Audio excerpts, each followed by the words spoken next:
আছে টার্গেট 5কে।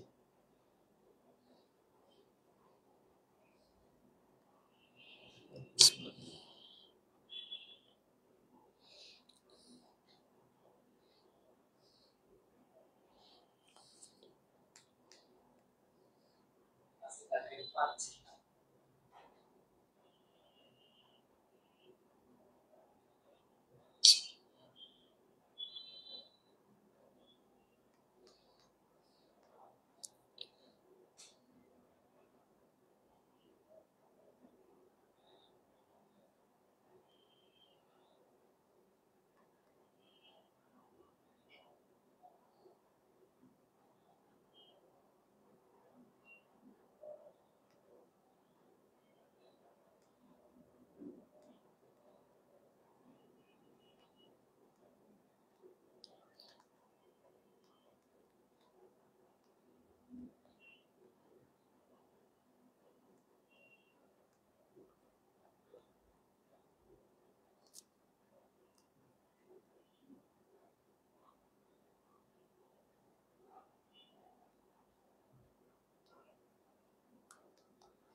প্রিয় শিক্ষার্থী বন্ধুরা, আসসালামু আলাইকুম তোমাদের সবাইকে। তোমরা সবাই কেমন আছো? আশা করছি অনেক বেশি ভালো আছো এবং খুবই আজকে কি বলা যায়, সো ইতিমধ্যে তোমরা যারা আজকে লাইভে জয়েন হয়েছো, ক্লাসটি নেইটে লাইটে সাউন্ডে ক্লিয়ার আছে কিনা এবং শোনা যাচ্ছে দেখা যাচ্ছে কিনা আমাকে জটপট কমেন্টস করে জানিয়ে দিতে হবে, এবং কে কোথায় থেকে জয়েন হয়েছি সেটি একটু কমেন্টস করে জানিয়ে দিতে হবে। আচ্ছা, লাইফে অনেক জায়গায় তো সিরাজউদ্দৌলা, ধরো নাও এটি গালিবউদ্দৌলা, তোমার নাম মনে করো হচ্ছে শিহাবউদ্দৌলা, তোমার মনে করো আমার বান্ধবী মারিয়াউদ্দৌলা, জেবাউদ্দৌলা। এই যে নাটক, লাইফে অনেক নাটক দেখেছো না? আজকে অনেক জায়গায় অনেকভাবে পড়েছে। আমি জাস্ট 30 থেকে 35-40 মিনিটসের মধ্যে আড্ডা দিতে দিতে আমরা পুরো নাটকটি মুখস্থ করে তারপরে এখান থেকে বের হব। তবে হয়তো বারবার বলার কারণে আমি চাইলে কিন্তু আধা ঘন্টায় সুন্দর করে বুঝিয়ে শেষ করে দিতে পারি, কিন্তু আমি ক্লাসটি তোমাদের কাছে মুখস্থ করাবো আজকে। হয় সিরাজউদ্দৌলা নাটক মুখস্থ করিয়ে আজকে ক্লাসটি শেষ করব, না হয় আমাদের পুরো ক্লাস বন্ধ করে দেব। কোনটা হয়? পুরো সিরাজউদ্দৌলা ক্লাস আজকে মুখস্থ করাবো ইনশাল্লাহ। তো আজকে আমাদের যেটি টার্গেট সেটি হচ্ছে 5K। সো এটি কি করবে? এটি হচ্ছে তোমরা করবা। আমি বলেছি আমি চ্যালেঞ্জ দিয়ে তোমাকে সিরাজউদ্দৌলা সুন্দর করে মুখস্থ করিয়ে দিব। তুমি আমার জন্য যেটি করবা, প্রত্যেকে 5-10টা শেয়ার করতে হবে। শুরু করে দাও। আমরা জাস্ট এখন কয়টা বাজে? আমরা এখন হচ্ছে 8টা 4। হ্যাঁ, বরাবর 8টা 6তে আমরা শুরু করবো 2 মিনিট টানা। 8টা 6তে আমরা শুরু করবো টানা 2 মিনিট। আমরা সবাই মিলে শেয়ার করি। ওকে, 10 মিলে করি শেয়ার, হারি জিতি নাহি লাজ। সবাই সবাই শেয়ার করি। আজকে আজকে 5K করতে হবে। আমি বলেছি সিরাজউদ্দৌলা মুখস্থ করার দায়িত্ব কার? মানে করানোর দায়িত্ব গালিব বেরার, করবা তো তোমরা, ঠিক আছে? সবাই দ্রুত দ্রুত শেয়ার করো। ভাইয়া আছি রে ভাই, আছি, কোনো টেনশন নেই। আজকে 5K করে দাও, তারপর আমি সিরাজউদ্দৌলা কিভাবে মুখস্থ করাই দেখো, ঠিক আছে? ওকে, সবাই পানি টানি নিয়ে বসো, ঠান্ডা মাথায় আড্ডা দিতে দিতে শেষ করে ফেলবো বাচ্চারা, ঠিক আছে? এই রিনা তুমি শেয়ার করো না কেন? নাজমুল তুমি কয়টা শেয়ার করেছো? আঞ্জুম আঞ্জুম বিন্দু হোসেন তুমি মিনিমাম 5 থেকে তোমার কমেন্টস পড়েছি আঞ্জুম, ঠিক আছে? খুশি আঞ্জুম? একটা হাসি দাও। রিফাত, এই যে তুমি বন্ধু বান্ধবীদেরকে নিয়ে চলো, তাদেরকে ক্লাসটা দিয়ে দাও। ওকে, 5K আজকে ভাইকে করে দিতেই হবে, ঠিক আছে? ফয়েজ, মাহিরা, শাহরিয়া, ছোট ভাই শাহরিয়া আছো? ওকে, মূল খেলা কিন্তু চলবে ইংরেজিতে। 5 দ্রুত করো না ভাইয়া, সময় যায় তো। মাজার কতটা শেয়ার হয়েছে? আস্তাগফিরুল্লাহ। মানে তোমরা এটা আসল বলো, তোমরা এটা কাজ দেখলো প্রত্যেকের টাইমলাইনে প্রথমে শেয়ার করে দাও। স্টুডেন্ট অলরেডি হয়ে গেছে 2500-এর মতো, শেয়ার করেছে মাত্র 150। আজকে আমি মানে প্রতিদিন তো আবদার থাকে না, গতকালকে তো শেয়ারের জন্য এত আবদার করেছে, রাইট ফ্রম আবদার প্র্যাকটিস করিয়েছি চলছে চলবে। কিন্তু আজকে আমার আবদার, আজকে আমি যেহেতু সিরাজউদ্দৌলা ভিন্ন হইতে মুখস্থ করিয়ে ছাড়বো আল্লাহর রহমত ইনশাল্লাহ। সো প্রত্যেকের টাইম লাইনে বলবো দূর গালিবের কোনো শরমই নেই, সারাদিন শেয়ার শেয়ার শেয়ার। একটু আর একটু শেয়ার করতে বলতে হয় না, বুঝো না? সবকিছু ভেঙে বলতে হয় তোমাদের। এখন যে বিষয়টি বলতে চাচ্ছি সেটি হচ্ছে কলেজের মেসেঞ্জার গ্রুপ আছে, ফেসবুক গ্রুপ আছে, হোয়াটসঅ্যাপ গ্রুপ আছে, টেলিগ্রাম গ্রুপ আছে, বিভিন্ন টিচারের কাছে পড়েছ, আজকে সর্বোচ্চ শেয়ার শেষ করো। খাতা কলম নাও।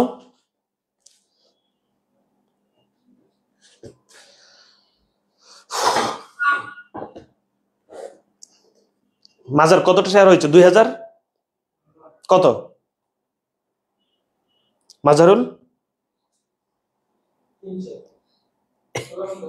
আচ্ছা তো ভাই কি মানে ক্লাসটা শেষ করে দিব? তোমরা যদি বলো, আমি কিন্তু আজকে এটাও সিদ্ধান্ত নিয়েছি, আমি তোমাদের কাছে একটা জিনিস চেয়েছি, সেটি হচ্ছে শেয়ার। তোমরা অলরেডি মাত্র 300টি শেয়ার করেছো। সবাই আস্তাগফিরুল্লাহ পড়ো একবার। এটা কোনো কত হইলো? কত তোমাদের সাথে কেমনে সম্পর্ক করে বলো? 300 শেয়ার হয়েছে কেমনে বলো তো? শেয়ার করবো মানে স্টুডেন্ট 2700 জন, শেয়ার করেছো 300। 2700 জন 2700 শেয়ার করো ভাই। মজা পাচ্ছি না আমি, মনে হচ্ছে এসে ঠাস ঠাস করে শেয়ার করে দিব, এরপরে অসাধারণ করে ক্লাস করবো। দেখো তো ক্লাস তো মজা চলে গেছে। আজকে 2000 মানে 2700 জন আছো, 2700 শেয়ার করো ভাইয়া।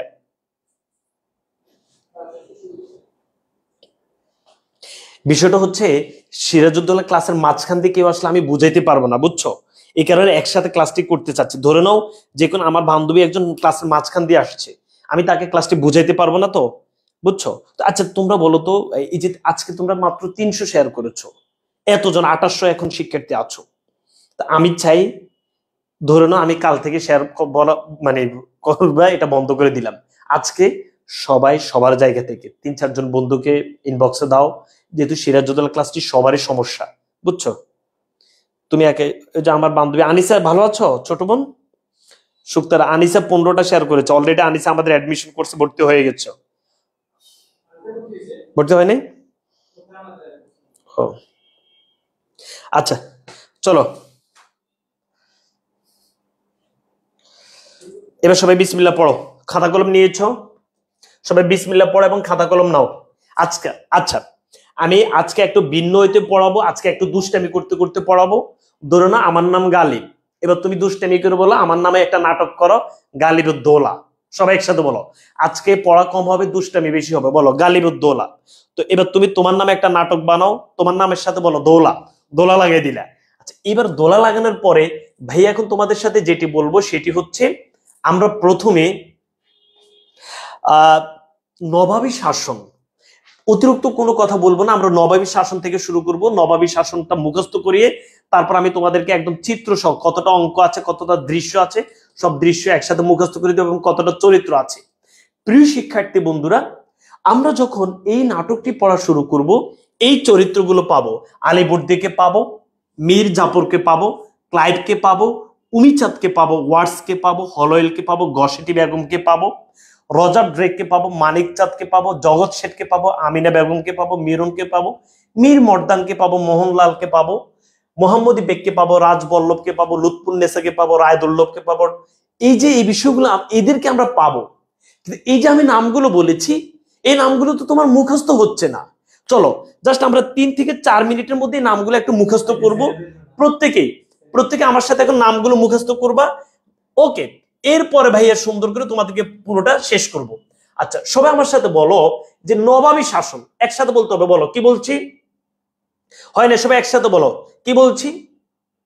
সবাই বলো হয় না, আবার বলো কি বলছি? নবাবী শাসন। এই যে আমরা বাংলায় নবাবী শাসন পড়েছি, যতটুকু লাগবে ঠিক ততটুকু ভাইয়া তোমাদেরকে পড়াবো, অতিরিক্ত পড়াবো না। সবাই আবার বলো নবাবী শাসন। এই নবাবী শাসনের একজন নবাব ছিলেন নবাব আলীবর্দী, বলো আলী নানা। সবাই ওনাকে বলো আলী নানা, একসাথে বলতে হবে, বলো আলী নানা। বলো নবাবী শাসনের নবাব আলী নানা। আলী নানার তিনজন মেয়ে ছিল। কে কে বলো তো আমাকে? আলী নানার মেয়ে বলো মেহেরুন্নেসা, শাহ বেগম, আমেনা বেগম। এবার আমার সাথে মুখস্থ করো, বলো আলী নানার তিনজন মেয়ে। তোমাকে কান ধরে ক্লাস থেকে বের করে দিব? বলো বলো না কেন কথা, বলো আলী নানার কয়জন মেয়ে? তিনজন মেয়ে। আলী নানার তিনজন মেয়ে কে কে বলো তো? মেহেরুন্নেসা, শাহ বেগম, আমেনা বেগম। আবার বলো আলী নানার কয়জন মেয়ে? তিনজন মেয়ে। কে কে বলো তো? মেহেরুন্নেসা, শাহ বেগম, আমেনা বেগম। আলী নানার কোনো ছেলে ছিল না। একসাথে বলতে হবে, বলো আলী নানার কোনো ছেলে ছিল না, তার মানে আমাদের কোনো মামা ছিল না। একসাথে বলো। এই যে তোমরা একজন একজনকে দেখো, এই মামা কি অবস্থা, আমাদের কোনো মামা ছিল না। আমাদের আলী নানার তিনজন মেয়ে ছিল, আমাদের সব আন্টি। কে কে বলো তো? Meherunnesa aunty, Shah Begum aunty, Amena aunty. মুখস্থ। প্রিয় শিক্ষার্থী বন্ধুরা, একটু সবাই মিলে একটা শেয়ার করে দাও, আমরা 4000 হয়ে যাবে। বলছে আজকে 5000, তোমরা ভাইকে 5000 করে দাও তো একটু। আমার একটা আবদার তো আছে নাকি? তোমরা অলরেডি 3800 হয়েছে, কিন্তু এই জাস্ট একটা শেয়ার করলে 5000 আমরা হয়ে যাই। সবাইকে মুখস্থ বলো আলী নানার তিনজন মেয়ে মেহেরুন্নেসা, শাহ বেগম, আমেনা বেগম। মুখস্থ না হইলে খবর করে ছেড়ে দেবো। কয়বার বলেছি? আবার আলী নানার তিনজন মেয়ে মেহেরুন্নেসা, শাহ বেগম, আমেনা বেগম। আমাদের কোনো মামা ছিল না। আলী নানার ভাই, বলো আলী নানার ভাই। সবাই বলতে হবে, বলো আলী নানার ভাই মোহাম্মদ, বলো হাজী মোহাম্মদ। আলী নানার ভাইয়ের নাম কি? হাজী মোহাম্মদ। তার মানে হাজী মোহাম্মদ আমাদের আরেকজন নানা। বলো হাজী মোহাম্মদ আমাদের আরেকজন নানা। হাজী মোহাম্মদ উনি আমাদের নানা। হাজী মোহাম্মদের তিনজন ছেলে, নওয়াজিশ, সৌলত জং, জয়নুদ্দিন জং। মুখস্থ। ক্লাসে পড়া মুখস্থ করতে হবে আজকে। ওকে, বলো। আচ্ছা, বিসমিল্লাহির রহমানির রহিম। প্রিয় শিক্ষার্থী বন্ধুরা, আলী নানার তিনজন মেয়ে মেহেরুন্নেসা, শাহ বেগম, আমেনা বেগম। আলী নানার কোনো ছেলে ছিল না, আমাদের কোনো মামা ছিল না। আলী নানার ভাই হাজী মোহাম্মদের তিনজন ছেলে, নওয়াজিশ মোহাম্মদ, সৌলত জং, জয়নুদ্দিন জং। বলো নওয়াজিশ, সৌলত, জয়নুদ্দিন। বলো ভাইয়া, বলো সবাই বলো। আলী নানার ভাই মোহাম্মদের তিনজন ছেলে, নওয়াজিশ, সৌলত, জয়নুদ্দিন। বলো নওয়াজ, সৌলত, জয়ন। বলো নওয়াজ, সৌলত, জয়ন। সবাই এটা অর্ধেক মুখস্থ বলো, নওয়াজ, সৌলত, জয়ন। মুখস্থ। এইবার এই যে আলী নানার কোনো ছেলে ছিল না, এই কারণে আলী নানার ভাইয়ের যে তিনজন ছেলে ছিল, এই তিনজন ছেলের সাথে আলী নানার মেয়েদেরকে বিয়ে দিয়েছে। আলী নানার ভাই মোহাম্মদ, হাজী মোহাম্মদের তিনজন ছেলের সাথে আলী নানার তিনজন মেয়ের বিয়ে হয়েছে। তার মানে প্রিয় শিক্ষার্থী বন্ধুরা, এই যে তুমি দেখতে পাচ্ছ মেহেরুন্নেসা, যাকে আমরা গসেটি আন্টি বলে চিনি। বলো গসেটি আন্টি। ওকে, তোমরা এটাকে আবার রিনা খান, ওই যে মজা করে বলো রিনা খান, বাংলা ছবির সেই রিনা খান আর কি। আচ্ছা প্রিয় শিক্ষার্থী বন্ধুরা, ওই যে আলী নানার ভাই যে মোহাম্মদ আছে, এই মোহাম্মদের কয়জন ছেলে? তিনজন। এই মেহেরুন্নেসার সাথে নওয়াজিশ মোহাম্মদের বিয়ে হয়েছে, শাহ বেগমের সাথে সৌলত জঙ্গের বিয়ে হয়েছে, আমেনা বেগমের সাথে জয়নুদ্দিনের বিয়ে হয়েছে। ক্লিয়ার? তাহলে সবাই আমার সাথে বলো, আলী নানা বাংলাদেশের একজন নবাব। এই আলী নানার তিনজন মেয়ে মেহেরুন্নেসা, শাহ বেগম, আমেনা বেগম। আলী নানার ভাই হাজী মোহাম্মদ, হাজী মোহাম্মদের তিনজন ছেলে। কে কে বলো তো ভাইয়া? নওয়াজ, সৌলত, জয়ন। এই ওই ভাইয়ে ভাইয়ে মানে এদের সাথে এদের বিয়ে হয়েছে। প্রিয় শিক্ষার্থী বন্ধুরা, এবার খেয়াল করো, এই যে এখানে এখন আমরা যেটি দেখতে পারবো, আমাদের মেহেরুন্নেসা বা আমরা গসেটি বেগম যাকে চিনি, তার কোনো ধরনের সন্তান ছিল না। বলো সন্তান ছিল না। কার সন্তান ছিল না? একসাথে বলো, কার সন্তান ছিল না? মেহেরুন্নেসার। প্রিয় শিক্ষার্থী বন্ধুরা, এই যে শাহ বেগম, ওনার একজন সন্তান ছিল, তার নাম হচ্ছে শওকত। বলো শাহ বেগমের একজন সন্তান শওকত, মানে আমাদের খালাতো ভাই। বলো শওকত আমাদের কি? একটা জাস্ট মজা করে, শওকত আমাদের খালাতো ভাই। মজার ব্যাপার হচ্ছে, এই যে আমেনা বেগম আমাদের যে আন্টি, আমেনা আন্টির তিনজন সন্তান ছিল। বলো সিরাজ, একরাম, মির্জা, হামদি। বলো সিরাজ, একরাম, হামদি। সিরাজ, একরাম, হামদি। এখান থেকে সিরাজ, তার মানে আলীবর্দীর নাতি ছিল সিরাজ। ভাইকে বুঝাইতে পেরেছি? আমাদের যে নাটকটার নাম সিরাজউদ্দৌলা, এই সিরাজটা কোথায় থেকে আসছে? এই সিরাজটা আলীবর্দী থেকে, এই যে আলীবর্দীর নাতি সিরাজ। তাহলে প্রিয় শিক্ষার্থী বন্ধুরা, আমাদের আমেনা আন্টির তিনটা, বলো ভাইয়া, আমেনা আন্টির তিনটা ছেলে ছিল, সিরাজ, একরাম, হামদি। বলো সিরাজ, একরাম, হামদি। ভাইয়া বুঝাইতে পেরেছি? তাহলে তোমার কি মুখস্থ হয়েছে? আজকে আমার যতক্ষণ লাগবে আমি মুখস্থ করে দেবো। কেন ভাইয়া? আমি বললে কিন্তু আধা ঘন্টায় সুন্দর করে ক্লিয়ার করে দিতে পারি, একদম বিলিভ মি। তুমি দেখবা, কিন্তু আমি মুখস্থ করবো আজকে। আমি এই মানে সিদ্ধান্ত নিয়ে ক্লাসটি শুরু করেছি। অনেক জায়গায় পড়েছো না, মুখস্থ হয়েছে। আমার সাথে বলো, আলী নানার 3জন মেয়ে কে কে? বলো কে কে? মেহেরুন্নেসা, শাহ বেগম, আমেনা বেগম। আলী নানার ভাই হাজী মোহাম্মদের 3জন ছেলে কে কে? নওয়াজ, সৌলত, জয়ন। ওকে, মুখস্থ। তো এইবার এই আমেনা আন্টির আবার 3জন ছেলে কে কে? সিরাজ, একরাম, হামদি। আর শাহ বেগম আন্টির 1জন ছেলে শওকত। আর এই যে মেহেরুন্নেসার কোনো সন্তান ছিল না। ওকে, প্রিয় শিক্ষার্থী বন্ধুরা, এবার সবাই একটু খেয়াল করো। তার মানে এবার তুমি আমাকে বলো তো, যদি এখানে আলী নানা যদি মারা যায়, বলো আলী নানা যদি মারা যায় তাহলে শাসন ক্ষমতা কে পাবে? আলী নানা যদি মারা যায়, শাসন ক্ষমতা তো আলী নানার কোনো ছেলে নেই, সো মেয়ের জামাই তো শাসন ক্ষমতা পাবে না। আলী নানা যেহেতু মারা গেলে, আলী নানার পছন্দের নাতি ছিল সিরাজ, তাহলে তুমি বুঝতে পেরেছ সিরাজ কোথায় থেকে আসছে। ওকে, এই যে আলী নানা মারা যাওয়ার পরে আলী নানার নবাবী শাসনটি পেয়েছে সিরাজ, তাহলে একরাম এবং হামদি কোথায় গেছে? প্রিয় শিক্ষার্থী বন্ধুরা, এই যে তুমি দেখতে পাচ্ছ শওকত, ঠিক আছে, ওকে ওকে, সব একটু খেয়াল করতে হবে এবং আমরা চেষ্টা করবো আজকে 5000 শিক্ষার্থী ভাইয়ের জন্য আরেকবার একটু শেয়ার করে দাও। আচ্ছা, এবার তুমি খেয়াল করো, এই যে একরামকে তুমি দেখতে পাচ্ছ। এখন আমার মেহেরুন্নেসা আন্টি বা গসেটি বেগমের কোনো সন্তান নাই, তো গসেটি বেগম কি করেছে জানো? গসেটি বেগম এই যে একরাম আছে, একরামকে দত্তক এনেছে, দত্তক। বলো গসেটি আন্টির কোনো, বলো মেহেরুন্নেসা আন্টি বা গসেটি আন্টির কোনো সন্তান ছিল না। গসেটি আন্টি তার ছোট বোন আমেনার সন্তান একরামকে দত্তক এনেছে। তবে দত্তক আনার পরেও একরাম বেশি দিন বাঁচেনি, একরাম বসন্ত রোগে মারা গেছে। MCQ clear? বলো আমাদের মেহেরুন্নেসা আন্টি তার ছোট বোন আমেনা বেগম থেকে তার একটা ছেলে একরামকে দত্তক এনেছে, তবে একরাম বসন্ত রোগে মারা গেছে। এখন আন্টি চিন্তা করছে তাকে তো ক্ষমতা পেতেই হবে। ক্ষমতা কিভাবে পাবে?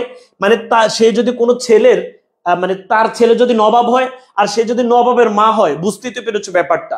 সে চাচ্ছে কোনো না কোনো ভাবে, এই যে গসেটি বেগম চাচ্ছে কোনো না কোনো ভাবে সে নবাবের মা হবে। তো একরাম মারা গেছে, ক্লিয়ার?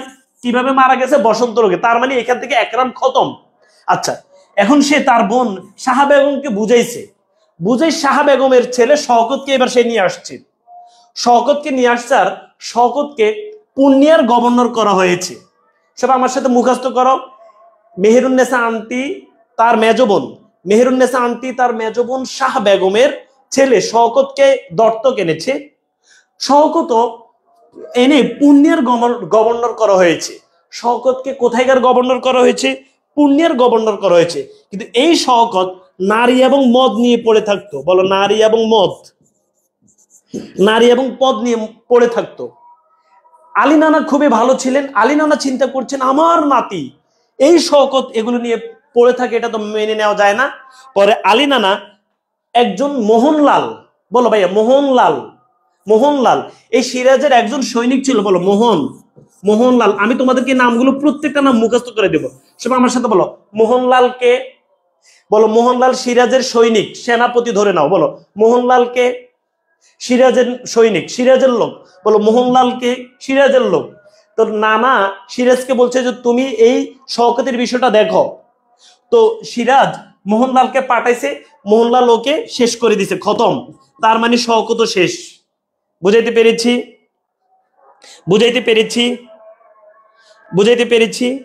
আচ্ছা প্রিয় শিক্ষার্থী বন্ধুরা, এবার আমরা যেটি দেখবো সেটা এবার খেয়াল করো। তাহলে একরাম শেষ, শওকত শেষ। সুন্দর করে বুঝবা, একরাম শেষ, শওকত শেষ। একরাম বসন্ত রোগে মারা গেছে, শওকত তাকে শেষ করে দেওয়া হয়েছে, সে যদি নারী এবং মদ নিয়ে পড়ে থাকতো। এবার আরেকটা বিষয় খেয়াল করো, এই যে মেহেরুন্নেসা আমাদের যে আন্টি রিনা খান গসরি বেগম আন্টি, এই আন্টির যে নওয়াজিস স্বামী ছিল, উনি বলো বলো যোগ্যতায়, দক্ষতায়, শক্তিতে একটু দুর্বল ছিল।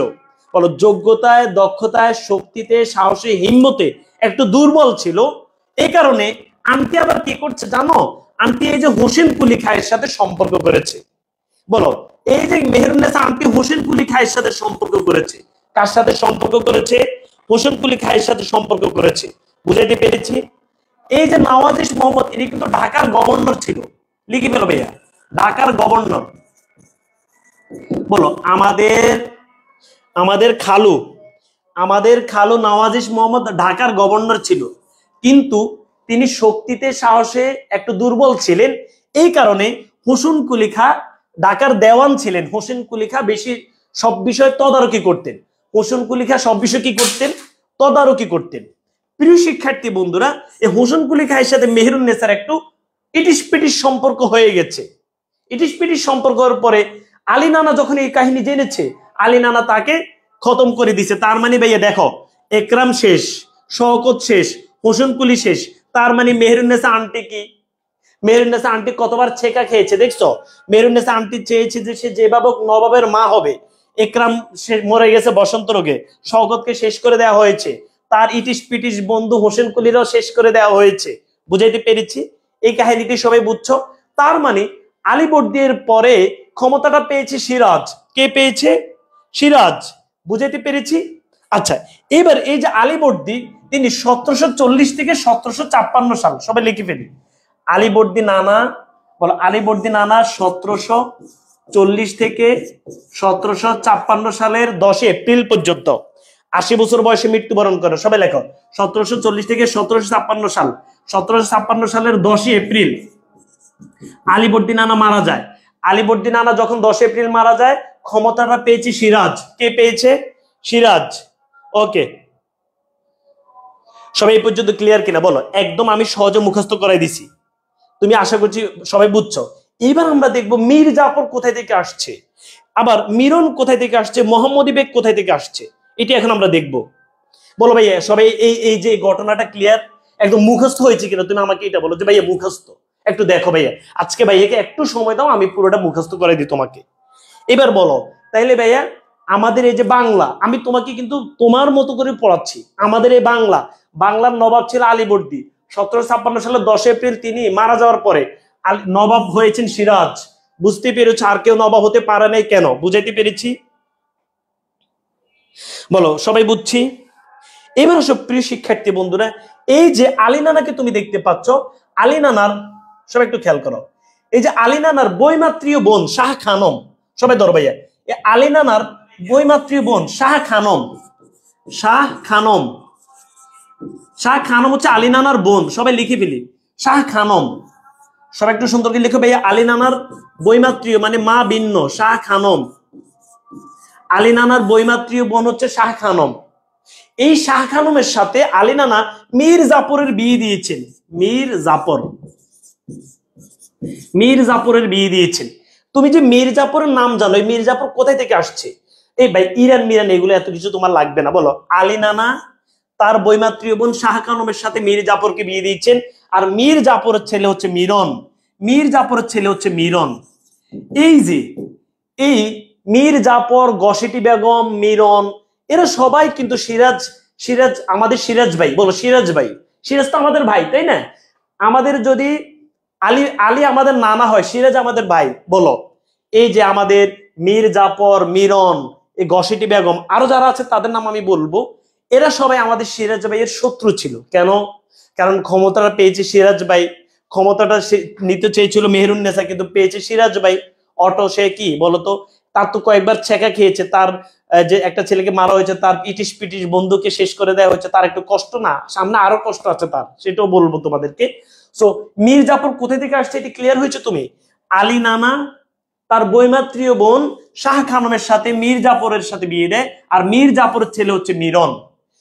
প্রিয় শিক্ষার্থী বন্ধুরা, এই যে আমাদের সিরাজ ভাই, এই সিরাজ ভাইকে হত্যা করেছে কে সেটি দেখবো। এই সিরাজ ভাইকে হত্যা করেছে এই মিরন, মীর জাফর এরা, এবং যিনি সিরাজকে মেরে হত্যা করেছেন, অর্ডার দিয়েছেন মীর জাফর, মিরন। কিন্তু যিনি সিরাজকে একদম লাঠি দিয়ে, ছুরি দিয়ে মেরেছেন, তিনি হচ্ছেন মোহাম্মদী বেগ। তাহলে ভাইয়া সিরাজ ভাইকে যিনি লাঠি দিয়ে মেরেছেন তিনি হচ্ছেন মোহাম্মদী বেগ। মোহাম্মদী বেগ, সবাই একটু লিখে ফেলে মোহাম্মদী বেগ। এখন এই মোহাম্মদী বেগকে কে লালন পালন করেছে সেটা শুনলে তো তুমি আশ্চর্যান্বিত হয়ে যাবা। এই মোহাম্মদী বেগকে সিরাজের বাবা জয়নুদ্দিন লালন পালন করেছে। সুন্দর করে বুঝবা। তাহলে ভাইয়া সিরাজ ভাইকে কে হত্যা করেছে? মোহাম্মদী বেগ। সিরাজ ভাইকে কে হত্যা করেছে? মোহাম্মদী বেগ। আবার বলো, সিরাজ ভাইকে কে হত্যা করেছে? মোহাম্মদী বেগ। এই মোহাম্মদী বেগকে কে লালন পালন করেছে? সিরাজ ভাইয়ের বাবা জয়নুদ্দিন। বলো সিরাজ ভাইকে কে হত্যা করেছে? মোহাম্মদী বেগ। এই মোহাম্মদী বেগকে কে লালন পালন করেছে? সিরাজের বাবা মোহাম্মদ জয়নুদ্দিন। জয়নুদ্দিন। আশা করছি সবাই ক্লিয়ার হয়েছে। ওকে, আচ্ছা এবার আমরা এখানে আরো কয়েকটা নাম পাবো, রাজবল্লভ, রায়দুর্লভ, মানিক চাঁদ, উমি চাঁদ, জগৎ শেঠ, এই নামগুলো পাবো। আমি এগুলো এক এক করে ক্লিয়ার করবো, সবাই লিখো ভাইয়া।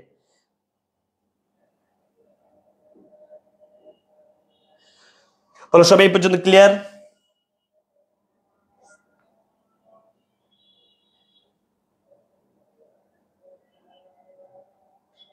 আচ্ছা বলো এই পর্যন্ত সবাই ক্লিয়ার?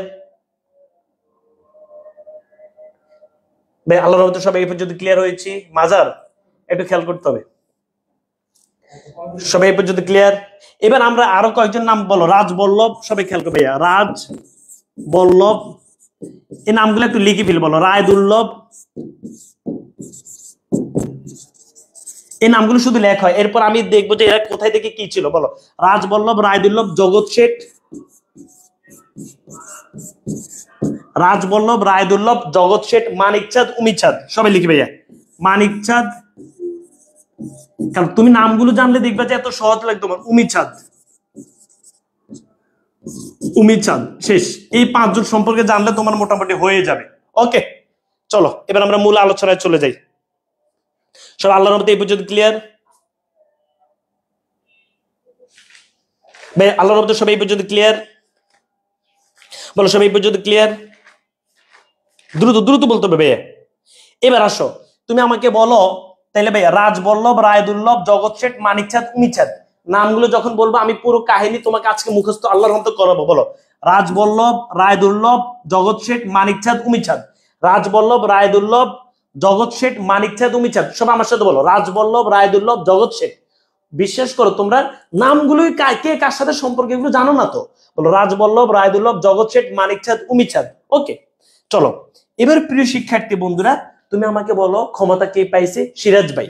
এখন আমরা পুরোটা কাহিনী আগে সংক্ষেপে বুঝে নিব, তারপর হচ্ছে আমরা বিস্তারিত জানবো। সবাই লেখো 1756 সাল। টোটাল এখানে অঙ্ক আছে 12টি, অঙ্ক আছে 4টি, দৃশ্য আছে 12টি। সবাই লেখো টোটাল অঙ্ক আছে 4টি, টোটাল দৃশ্য আছে 12টি। এই নাটকের মধ্যে টোটাল অঙ্ক হচ্ছে 4টি, দৃশ্য হচ্ছে 12টি, আর চরিত্র হচ্ছে 42টি।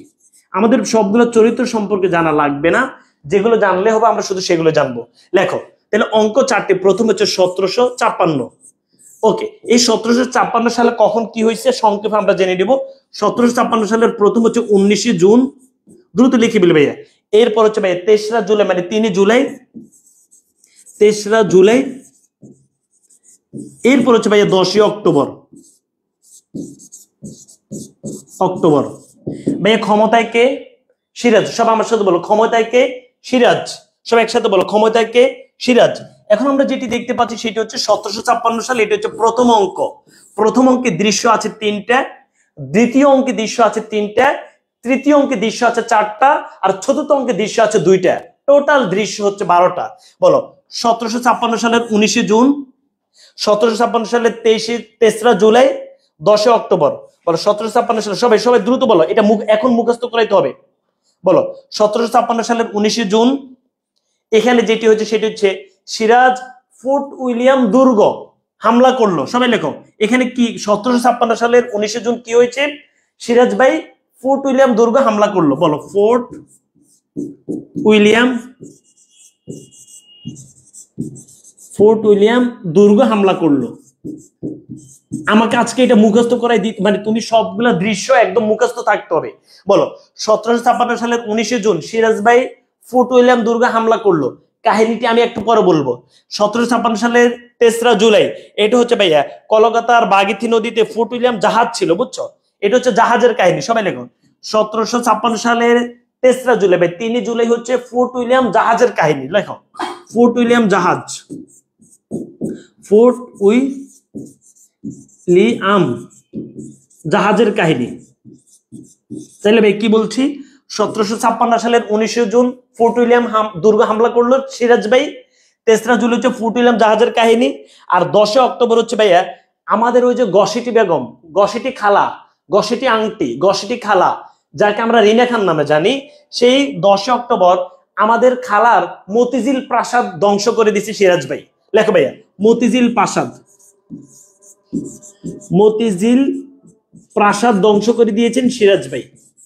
ওকে, এবার এটা তুমি মুখস্থ করো, বলো 1756 সালে হচ্ছে প্রথম অঙ্ক। ভাইয়া দেখবে আমি বলছি আমার নির্দিষ্ট সময়ের মধ্যে তোমার পুরোটা মুখস্থ হয়ে যাবে। 1756 সালে হচ্ছে, বলো 1756 সালের 19 জুন সিরাজ ভাই ফোর্ট উইলিয়াম দুর্গে হামলা করলো। 3রা জুলাই ফোর্ট উইলিয়াম জাহাজের বিষয়টা, আর 10 অক্টোবর মতিঝিল প্রাসাদকে হামলা করলো। ওকে, সবাই এই পর্যন্ত ক্লিয়ার?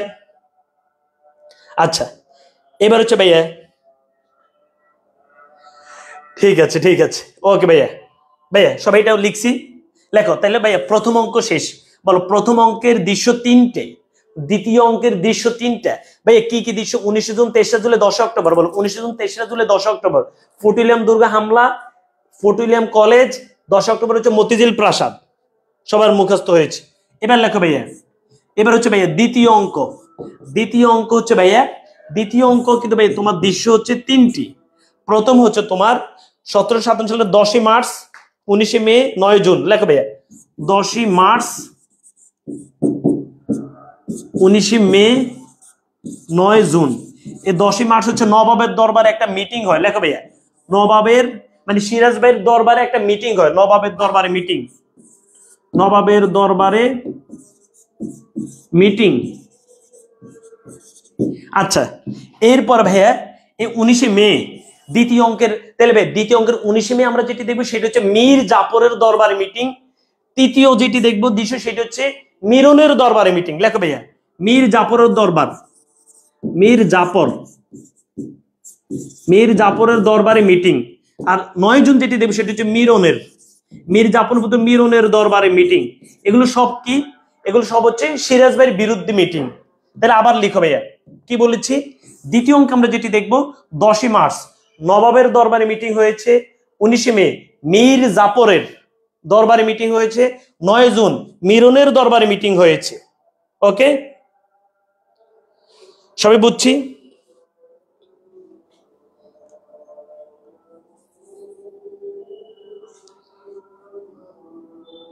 ওকে, এবার লেখো সবাই।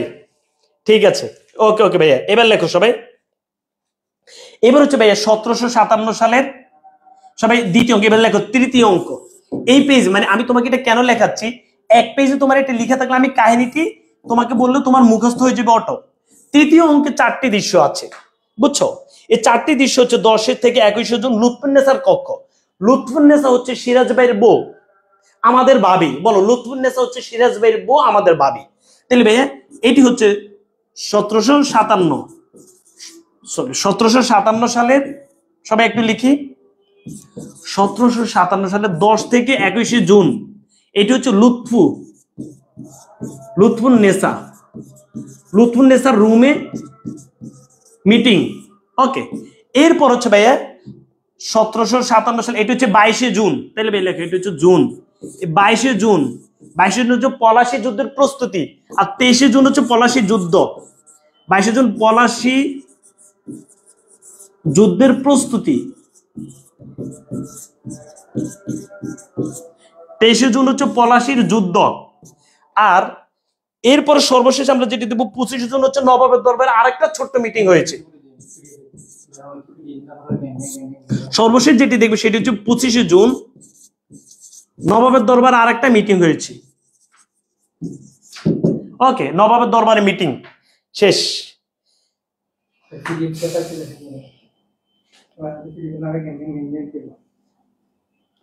ওকে, দ্বিতীয় অঙ্ক 1757 সাল কি দিব?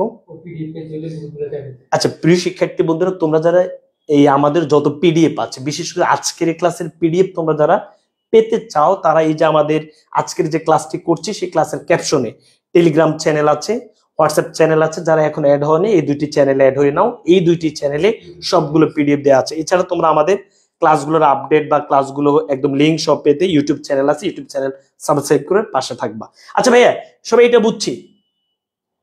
ওকে, সর্বশেষ দেখো ভাইয়া, সর্বশেষ আমরা যেটি দেখবো সেটি হচ্ছে 1757 সালের 29 জুন এবং 2 জুলাই। 1757 সালের 29 জুন মীর জাফর এবার রাজা হয়ে গেছে, আর 2 জুলাই সিরাজ ভাইকে হত্যা করা হয়েছে, শেষ। দেখ 29 জুন মীর জাফর রাজা, আর 2 জুলাই হচ্ছে সিরাজ ভাই হত্যা, সিরাজ ভাই হত্যা। চলো এবার আমি মূল কাহিনীতে যাব। বলো, এটা হচ্ছে চতুর্থ অঙ্ক, 2টি দৃশ্য, চতুর্থ অঙ্কের 2টি দৃশ্য। 1757 সালের 29 জুন মীর জাফর রাজা হয়ে গেছেন, আর 2 জুলাই সিরাজ ভাই হত্যা হয়েছে।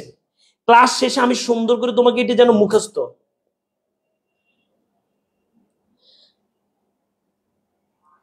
আচ্ছা, এটা হচ্ছে মীর জাফর রাজা হয়েছেন, এটা হচ্ছে সিরাজ ভাই হত্যা হয়েছেন 2 জুলাই আর 29 জুন।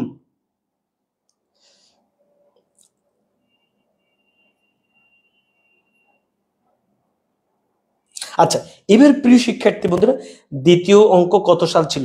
দ্বিতীয় অঙ্ক ভাইয়া 1757 সাল ছিল। এখন আমি তোমাদেরকে সব বলবো, এবার সবাই ভাইয়ের সাথে সুন্দর করে ধরবা। কেন ভাইয়া? এবার বিসমিল্লাহ পড়ে সুন্দর করে ধরো ভাই, আমি এগুলো আবার বলবো, সমস্যা নেই।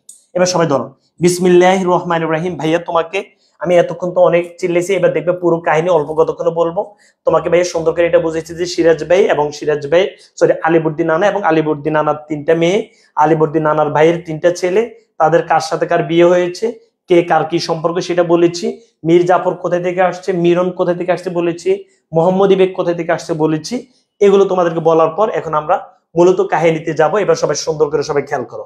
বলো, বাংলার নবাব ছিলেন সিরাজউদ্দৌলা। এবার সবাই খেয়াল করো, এই যে তুমি বাংলাকে দেখতে পাচ্ছ, এইটা একটা, বলো বাংলা বিহার উড়িষ্যা। বলো ভাইয়া, বাংলা বিহার উড়িষ্যার নবাবকে। এবার সবাই চিত্রটা এঁকে ফেলো ভাই। এই যে তোমাকে দৃশ্যগুলো বলেছি, এবার দৃশ্যগুলো তোমার মুখস্থ হয়ে যাবে। বিসমিল্লাহির রহমানির রহিম। বলো, বলো বাংলা বিহার উড়িষ্যার নবাবকে সিরাজ ভাই। এই সিরাজ ভাই 1756 সালের 10 এপ্রিল মাত্র 23 বছর বয়সে মসনদে বসেন। বুঝাইতে পেরেছি? বলো, বাংলা বিহার উড়িষ্যা, নাটক দেখেন, বাংলা বিহার উড়িষ্যা, বাংলা বিহার উড়িষ্যার নবাব সিরাজ ভাই। সিরাজ ভাই 1756 সালের 10 এপ্রিল 23 বছর বয়সে নবাবিতে বসেন। সিরাজ ভাইয়ের রাজধানী ছিল মুর্শিদাবাদ, আর সিরাজ ভাইয়ের এইদিকে হচ্ছে কলকাতা। কলকাতাতে থাকতো ইংরেজরা। লেখক সবাই, কলকাতাতে থাকতো ইংরেজরা।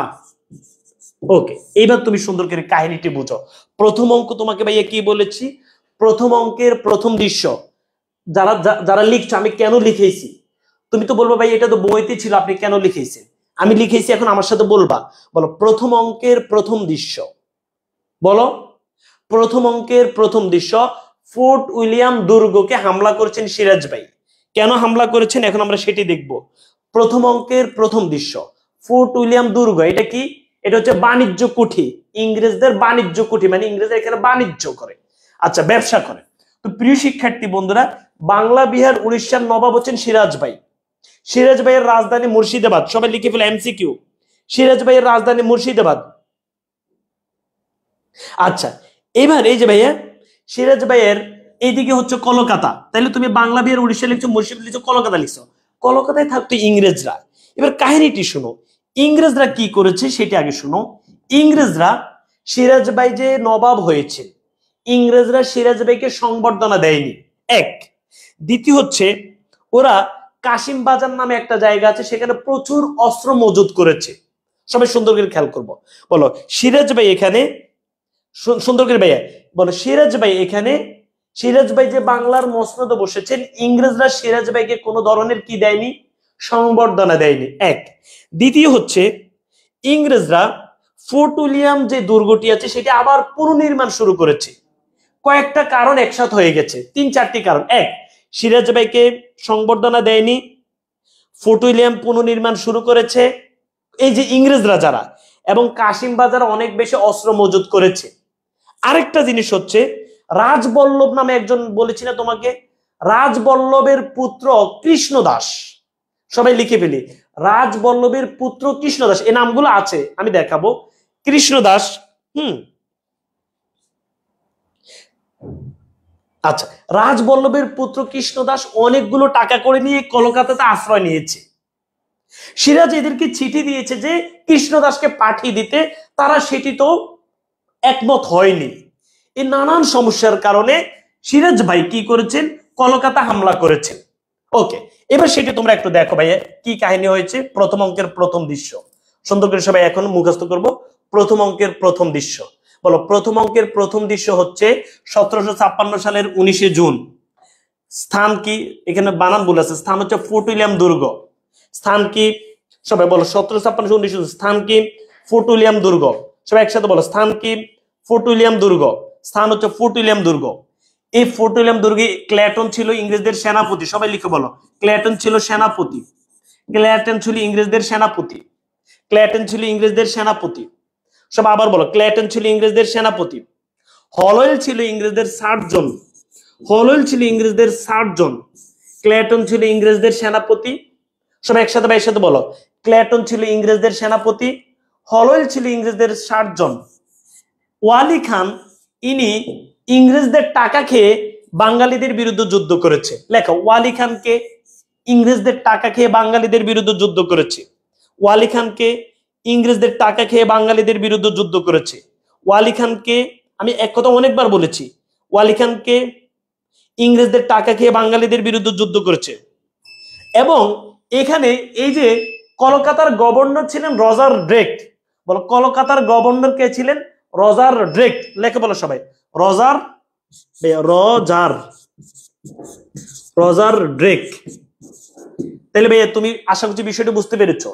1756 সালের 19শে জুন সিরাজ ভাই কলকাতা হামলা করেছেন। বলো আমার সাথে, 1756 সালে 19শে জুন সিরাজ ভাই ফোর্ট উইলিয়াম দুর্গ বা কলকাতা হামলা করেছেন। সেখানে ক্লেটন ছিল ইংরেজদের সেনাপতি, হলওয়েল ছিল ইংরেজদের সার্জন, রজার ড্রেক ছিল গভর্নর। রজার ড্রেক ছিল গভর্নর। বুঝাইতে পেরেছি? প্রিয় শিক্ষার্থী বন্ধুরা, এই যে যখন ফোর্ট উইলিয়াম দুর্গ কেন হামলা করেছে মনে আছে তো? কয়েকটা কাহিনী তোমাদেরকে বলেছি, যে কাহিনীগুলো কারণে এই যে ফোর্ট উইলিয়াম দুর্গে সিরাজ ভাই হামলা করেছেন। হামলা করার কারণে কাহিনীটি যেটি হয়েছে, এরা নৌকায় করে পালিয়ে গেছেন। কারা বলতো? Clayton, Holwell, Roger Drake. এরা নৌকায় করে পালিয়ে গেছেন। সবাই লিখে পেলে যে ক্লেটন, হলওয়েল, রজার ড্রেক নৌকায় করে পালিয়ে গেছেন। তখন সিরাজ ভাই কি করেছেন? সিরাজ ভাই এই কলকাতার নাম দিয়েছেন, সবাই লিখে ফেলি, সিরাজ ভাই এই কলকাতার নাম দিয়েছেন আলীনগর। আর এখানে মানিক চাঁদকে দেওয়ান দিয়ে গিয়েছেন। এটা এখন আমরা দেখবো ভাইয়া। এই যে তুমি কলকাতা দেখতে পাচ্ছ, সিরাজ ভাই এই কলকাতার নাম দিয়েছেন আলীনগর। সিরাজ ভাই কলকাতার নাম দিয়েছেন কি? আলীনগর। আর এখানের দেওয়ান দিয়ে গিয়েছেন মানিক চাঁদকে। এই যে ভাই কলকাতার নাম দিয়েছেন আলীনগর। আলীনগর। তাহলে তুমি বলো এবার কলকাতার নাম কি হয়ে গেছে? কলকাতার নাই, কলকাতার নাম হয়ে গেছে আলীনগর। আর এখানের দেওয়ান হচ্ছেন মানিক চাঁদ। দেওয়ান হচ্ছে মানিক চাঁদ। মানিক চাঁদ কি? দেওয়ান। সাবে এটা লিখে ফেলে, দেওয়ান। বলো তোমার এই কাহিনীটা মুখস্থ? এই কাহিনীটা সবার মুখস্থ? বলো, বিসমিল্লাহির রহমানির রহিম। বাংলা, বিহার, উড়িষ্যার নবাব ছিলেন সিরাজউদ্দৌলা। প্রথমে আমরা যেটি দেখতে পাচ্ছি, 1756 সালের 19শে জুন ফোর্ট উইলিয়াম দুর্গ হামলা করেছেন সিরাজ ভাই। এই বাংলার রাজধানী ছিল মুর্শিদাবাদ, আর এদিকে ছিল কলকাতা। এই কলকাতায় ইংরেজরা থাকতো, ব্যবসার উদ্দেশ্যে তারা আসছে। ইংরেজদের সাথে কয়েকটা কাহিনী ঘটে গেছে। এক নম্বর হচ্ছে তারা সিরাজ ভাইকে কোনো ধরনের সংবর্ধনা দেয়নি। দ্বিতীয় হচ্ছে তারা কাশিম বাজারে অনেকগুলো অস্ত্র মজুত করেছে। তৃতীয় হচ্ছে তারা এই যে ফোর্ট উইলিয়াম দুর্গ আবার নির্মাণ শুরু করেছে।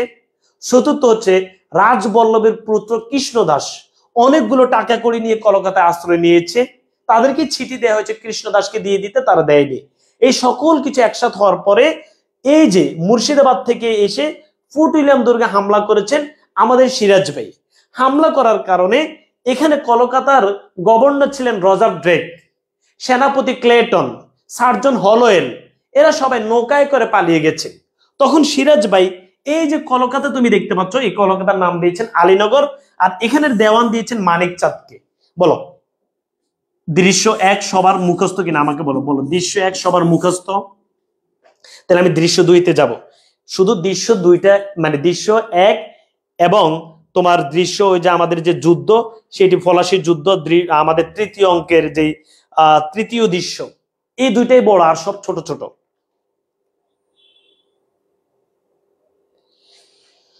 বলো এই যে আমি তোমাকে দৃশ্য 1 বুঝাইলাম, প্রথম অঙ্কের দৃশ্য 1 বুঝাইলাম, মুখস্থ? আল্লাহর রহমতে সবার মুখস্থ? মন থেকে বলো ভাইয়া, সবার কি একদম মুখস্থ? এই চিত্রটা আঁকো, এই চিত্রটা দিয়ে তোমাকে ভাই পুরোটা বুঝাইতে হবে।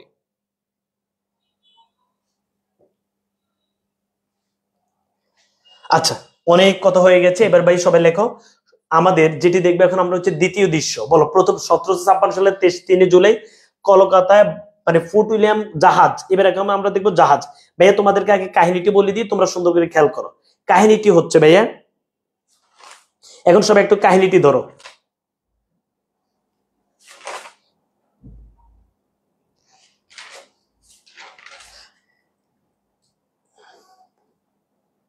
ওকে, প্রিয় শিক্ষার্থী বন্ধুরা, এই যে ভাইয়া এখানে কলকাতা থেকে এদিকে হচ্ছে ভাগীরথী নদী নামে একটা নদী আছে, সবাই এঁকে ফেলো ভাইয়া, ভাগীরথী নদী, ভাগীরথী নদী। আচ্ছা, এখন এই যে সুন্দর করে সবাই খেয়াল করবা, বিসমিল্লাহির রহমানির রহিম। এখন প্রথম অঙ্কের প্রথম দৃশ্য আমরা ক্লিয়ার হয়েছে। দ্বিতীয় দৃশ্য ফোর্ট উইলিয়াম জাহাজ। এই যে তুমি দেখতে পাচ্ছ এখান থেকে কারা কারা পালিয়ে গেছেন, গভর্নর যা আছেন তারা, ইংরেজরা যা আছেন সবাই এখান থেকে পালিয়ে গেছেন। পালিয়ে তারা এই যে ভাগীরথী নদী আছে, ভাগীরথী নদীর এখানে জাহাজ আছে, তারা এই জাহাজে গিয়ে উঠছে। তাহলে সবাই একটু সুন্দর করে এখানে লিখে ফেলো ভাগীরথী নদী, ভাগীরথী নদীর এখানে লেখা একটা জাহাজ, এই যে জাহাজ, এই জাহাজে গিয়ে ইংরেজরা সবাই কলকাতা থেকে গিয়ে এখানে উঠছে। সবাই সুন্দর করে এই জাহাজটি আঁকো। প্রিয় শিক্ষার্থী বন্ধুরা, এখন আমরা যেটি দেখবো সেটি হচ্ছে যে তারা কলকাতা থেকে পালিয়ে ভাগীরথী নদীতে, নদীর এদিকে জাহাজে, ফোর্ট উইলিয়াম জাহাজ, এখানে লেখো ফোর্ট উইলিয়াম জাহাজে গিয়ে উঠছে।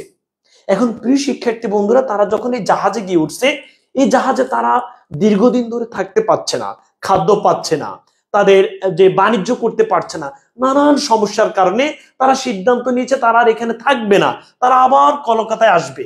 এখন কলকাতা আসতে হলে তো আগে সিরাজ ভাইকে ম্যানেজ করতে হবে। এবার তুমি আমাকে বলো, কলকাতার নাম কি এখন কলকাতা আছে? না, কলকাতার নাম হচ্ছে আলীনগর। আর কলকাতার এখন গভর্নর বা কলকাতার দেওয়ানকে মানিক চাঁদ। এখন তারা চিন্তা করছে এনিহাউ মানিক চাঁদকে ম্যানেজ করতে হবে। কারা? এই যে ফোর্ট উইলিয়াম জাহাজ থেকে তারা এখন নানানগুলো মানে সিদ্ধান্ত নিচ্ছে যে তারা যেভাবে কলকাতায় আসবে, বাণিজ্য করবে, ঠিকঠাক মতো চলবে। তো তারা এই যে কলকাতায় এখন মেইন হচ্ছেন কিন্তু মানিক চাঁদ। তারা কি করছেন? তারা হচ্ছে মানিক চাঁদকে ম্যানেজ করেছেন উমি চাঁদের মাধ্যমে। বলো, মানিক চাঁদকে ম্যানেজ করেছেন উমি চাঁদের মাধ্যমে। উমি চাঁদ, এবার উমি চাঁদকে, উমি চাঁদ হচ্ছে একজন দালাল। উমি চাঁদ আমাদের নবাবদের কথা ইংরেজদের কথা নবাবদের কাছে বলতো, বলে দালালি করতো, করে অনেক টাকায় আয় করতো। সবাই বলো উমি চাঁদ।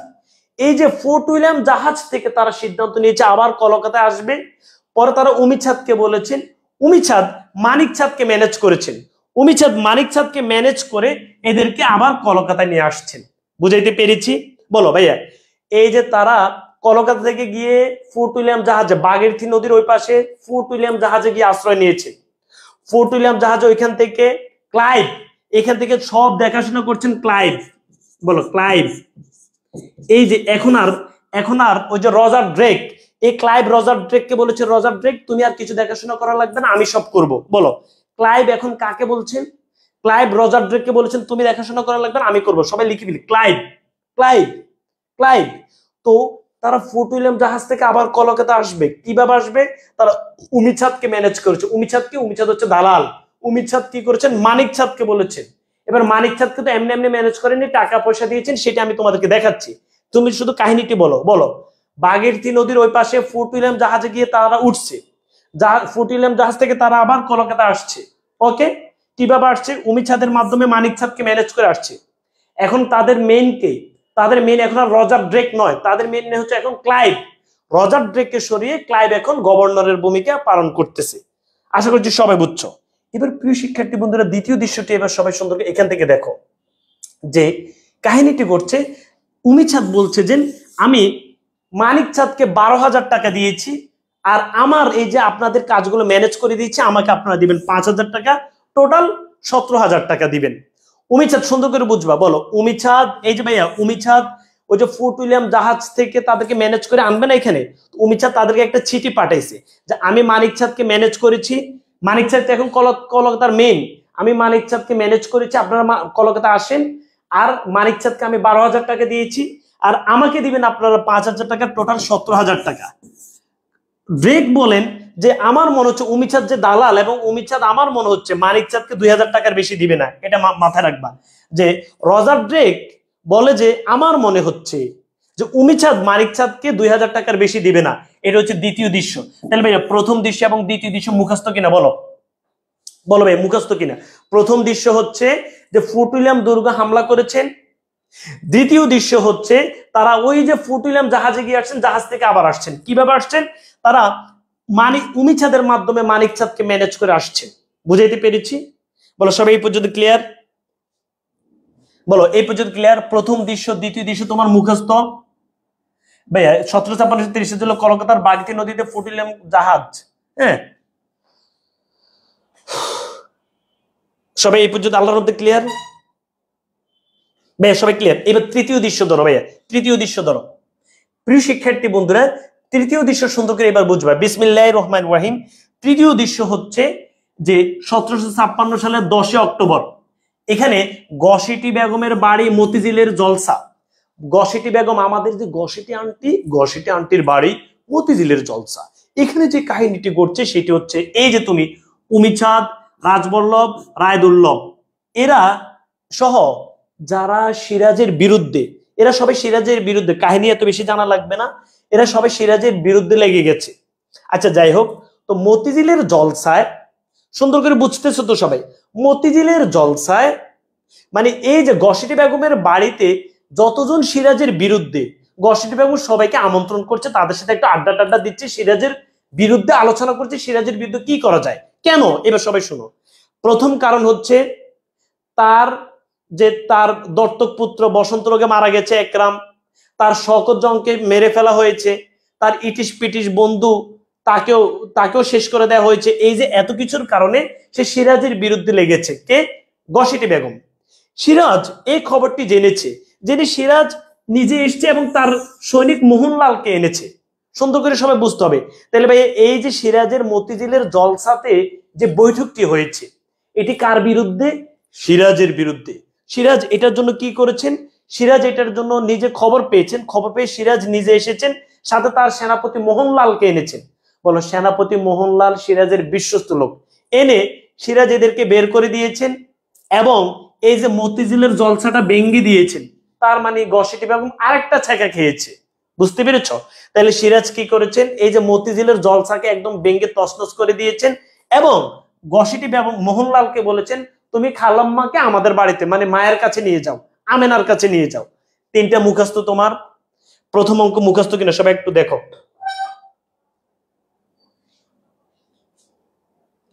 বলো সব আল্লাহর মতো মুখস্থ?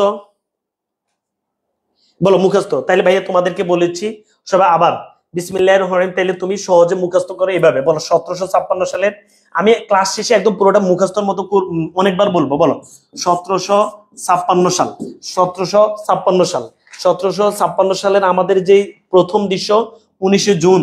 এই 19 জুন কি হয়েছে? 19 জুন সিরাজ ভাই ফোর্ট উইলিয়াম দুর্গ হামলা করেছে। 3রা জুলাই কি হয়েছে? 3রা জুলাই যে ওই যে 3রা জুলাই হচ্ছে ফোর্ট উইলিয়াম জাহাজ থেকে তারা আবার কলকাতায় আসছে। সর্বশেষ আমরা যেটি দেখবো 10 অক্টোবর কি হয়েছে? 10 অক্টোবর সিরাজ ভাই মতিঝিলের প্রাসাদকে তছনছ করে দিয়ে গসিটি বেগমকে মানে তার আম্মার কাছে নিয়ে আসছে। বলো 19 জুন, 3রা জুলাই, 10 অক্টোবর। প্রথম দৃশ্য সবার মুখস্থ। বলো সরি প্রথম অঙ্কের যে 3টা দৃশ্য, এই 3টা দৃশ্য সবার মুখস্থ কিনা? তাইলে আমি দ্বিতীয় দৃশ্য বলি। বলো মুখস্থ কিনা দেখো তো ভাইয়া। বিসমিল্লাহির রহমানির রহিম। প্রিয় শিক্ষার্থী বন্ধুরা, ভাইয়া যে বিষয়টি বলতে চাচ্ছি হলো 19 জুন, 3রা জুলাই, 10 অক্টোবর। 19 জুন কি হয়েছে সব আমাকে বলো। বল 19 জুন কি হয়েছে? 19 জুন হচ্ছে সিরাজ ভাই ফোর্ট উইলিয়াম দুর্গ হামলা করেছে। বারবার বলো। এরপর 3রা জুলাই কি হয়েছে? 3রা জুলাই হচ্ছে ওই যে ফোর্ট উইলিয়াম জাহাজ থেকে যখন হামলা করার পর তারা চলে গেছে, জাহাজ থেকে আবার তারা কোথায় আসছে? কলকাতা আসছে। কাদের মাধ্যমে? উমিচাঁদ মানিকচাঁদ। বারবার বলতেছে, একদম কাহিনীটা মুখস্থ ভাইয়া। 10 অক্টোবর কি হয়েছে? গসনি খালার মতিঝিল প্রাসাদে বৈঠক হয়েছে। সিরাজ ভাই সেটা জেনে সেখানে গিয়ে সিরাজ ভাই হামলা করেছে, প্রাসাদ ভেঙে দিয়েছে এবং গসিটি খালাকে আমেনা তার মায়ের কাছে নিয়ে আসছে। কে নিয়ে আসছে? মোহনলাল হচ্ছে সিরাজ ভাইয়ের সেনাপতি। বলো মোহনলাল।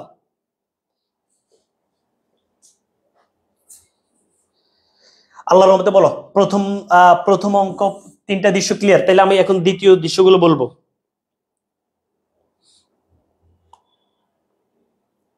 বল ক্লিয়ার?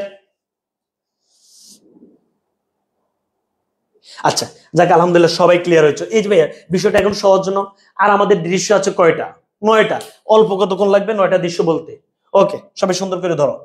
এবার হচ্ছে ভাইয়া দ্বিতীয় দৃশ্য, দ্বিতীয় অঙ্ক। আচ্ছা সবাই ধরো ভাই, দ্বিতীয় অঙ্ক, প্রথম দৃশ্য, দ্বিতীয় দৃশ্য, তৃতীয় দৃশ্য।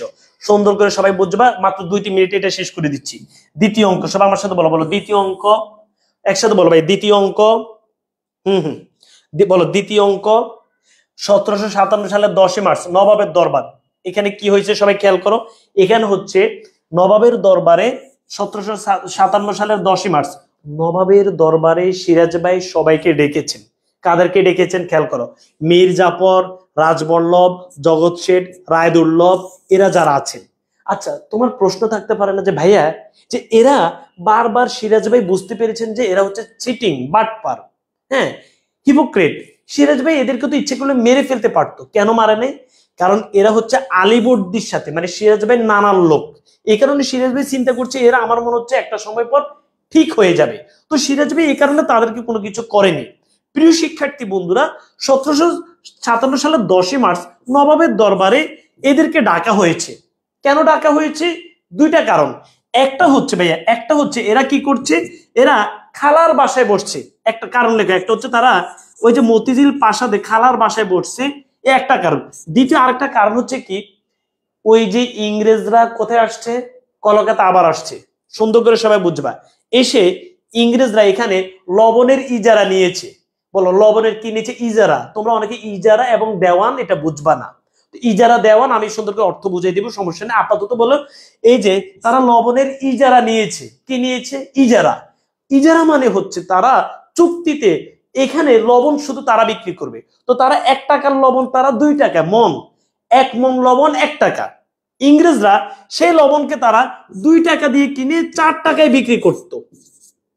আচ্ছা তুমি বলো, ধরো না আমরা কলকাতাতে আমরা 100 জন মানুষ লবণ উৎপাদন করতাম। তো আমরা 100 জন লবণ উৎপাদন করে আগে 1 টাকা মন বিক্রি হইতো, আমরা বিক্রি করতাম। এখন এরা আমাদের থেকে 2 টাকা করে কিনে, ইংরেজরা কিনে এবার পুরো কলকাতায় এরা লবণ বিক্রি করবে। এবার এরা লবণ বিক্রি করে 4 টাকায়। মানুষ যখন এরা প্রথম বছর এটা করেছে, দ্বিতীয় বছর আমরা সবাই সিদ্ধান্ত নিয়েছি, মানে আমরা কলকাতার যারা কৃষক আমরা সিদ্ধান্ত নিচ্ছি আমরা আর তাদের কাছে লবণ বিক্রি করব না। তখন এরা কি করছে, একজন কৃষক, তাহলে এখানে এই যে সেই কাহিনীটি বলতে চেয়েছি, এখানে একজন কৃষক আসছে।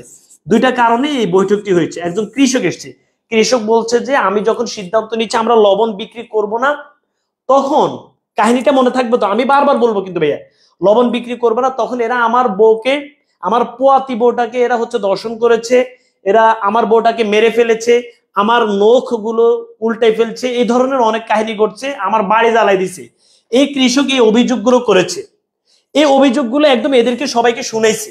এই মীর জাফর, রাজবল্লভ, জগৎ শেঠ, রায়দুল্লভ, ওই যে উমিচাঁদ মানিক চাঁদকে ম্যানেজ করছে না ভাইয়া, এরাও ছিল, এরাও নবাবকে ম্যানেজ করেছে যে সমস্যা নাই, ওরা তো আমাদের এখানে ব্যবসা করতে আসছে, ফোর্ট উইলিয়াম জাহাজ থেকে এরা আবার চলে আসুক। কারা কারা ছিল? এরা ছিল। এই কারণে কৃষকের সকল কথা এদেরকেও শুনেছে। তাহলে আমি এটা আবার বলি, প্রিয় শিক্ষার্থী বন্ধুরা, 1757 সালের 10 মার্চ নবাবের দরবারে মীর জাফর, রাজবল্লভ, জগৎ শেঠ, রায়দুল্লভ এদেরকে ডাকা হয়েছে। কেন? এরা খালার সাথে বসে 2 নম্বরই সিদ্ধান্ত নিয়েছে। এইটা। দ্বিতীয়, ওই যে একজন কৃষক লবণের সমস্যার কারণে তার বউকে দর্শন করে মেরে ফেলা হয়েছে, তার বাড়ি জ্বালিয়ে দেওয়া হয়েছে, তার নখগুলো উল্টে ফেলা হয়েছে। এই নানান কারণে এই যে এদেরকে ডাকা হয়েছে, ডেকে এদেরকে তারপরে সিদ্ধান্ত নিয়েছে। সুন্দর করে বুঝবা, এদেরকে পরে শপথ করাইছে। যারা মুসলমান তাদেরকে কোরআন পড়ে শপথ করাইছে তোমরা দেশের বিরুদ্ধে যাবা না। বুঝছো? এদেরকে এখানে কিন্তু প্রথমে নবাব অনেক বেশি গরম হয়েছে যে এদের ক্ষতি করে ফেলবে, পরে আবার চিন্তা করছে না এদের ক্ষতি করব না, এরা যেহেতু নানার লোক এদেরকে একটু ম্যানেজ করিনি। তো প্রথমে কোরআন পড়ে মুসলমান যারা ছিল তাদেরকে শপথ করাইছে, আর হিন্দু যারা তাদেরকে তামা, তুলসী এবং গঙ্গা জল ছুঁয়ে শপথ করাইছে। হিন্দু যারা তাদেরকে বলো তামা, তুলসী এবং গঙ্গা জল, গঙ্গা জল লেখা বোঝা যায়? বলো তামা তুলসী, হিন্দুদেরকে বলো তামা তুলসী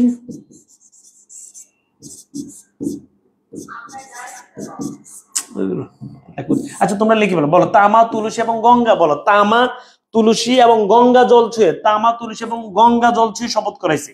তামা তুলসী এবং গঙ্গা জল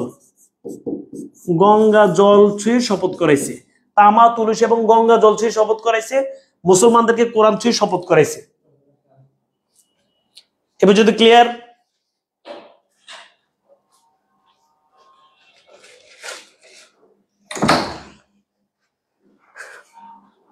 ভাইয়া আল্লাহর রহমতে সবাইকে এই পর্যন্ত ক্লিয়ার হয়েছি। তাহলে এই যে 1757 সালের 10 মার্চ নবাবের দরবার যে বৈঠকটা হয়েছে কেন হয়েছে? বল মীর জাফর, এরপর রাজবল্লভ, জগৎ শেঠ, রায়দুল্লভ। জগৎ শেঠকে এটা আমি তোমাদেরকে বলবো, সে অনেক টাকার মালিক ছিল। তো এই যে ভাইয়া এই মুসলমান এরা যেহেতু আর 2 নম্বরই না করে, এই কারণে মুসলমান যারা তাদেরকে কোরআন ছুঁয়ে শপথ করেছে, হিন্দু যারা তাদেরকে গঙ্গা জল এবং তুলসী তামাদুর ছুঁয়ে শপথ করেছে। সবাই এটা মুখস্থ বলবে, আল্লাহর রহমতে সবাই মুখস্থ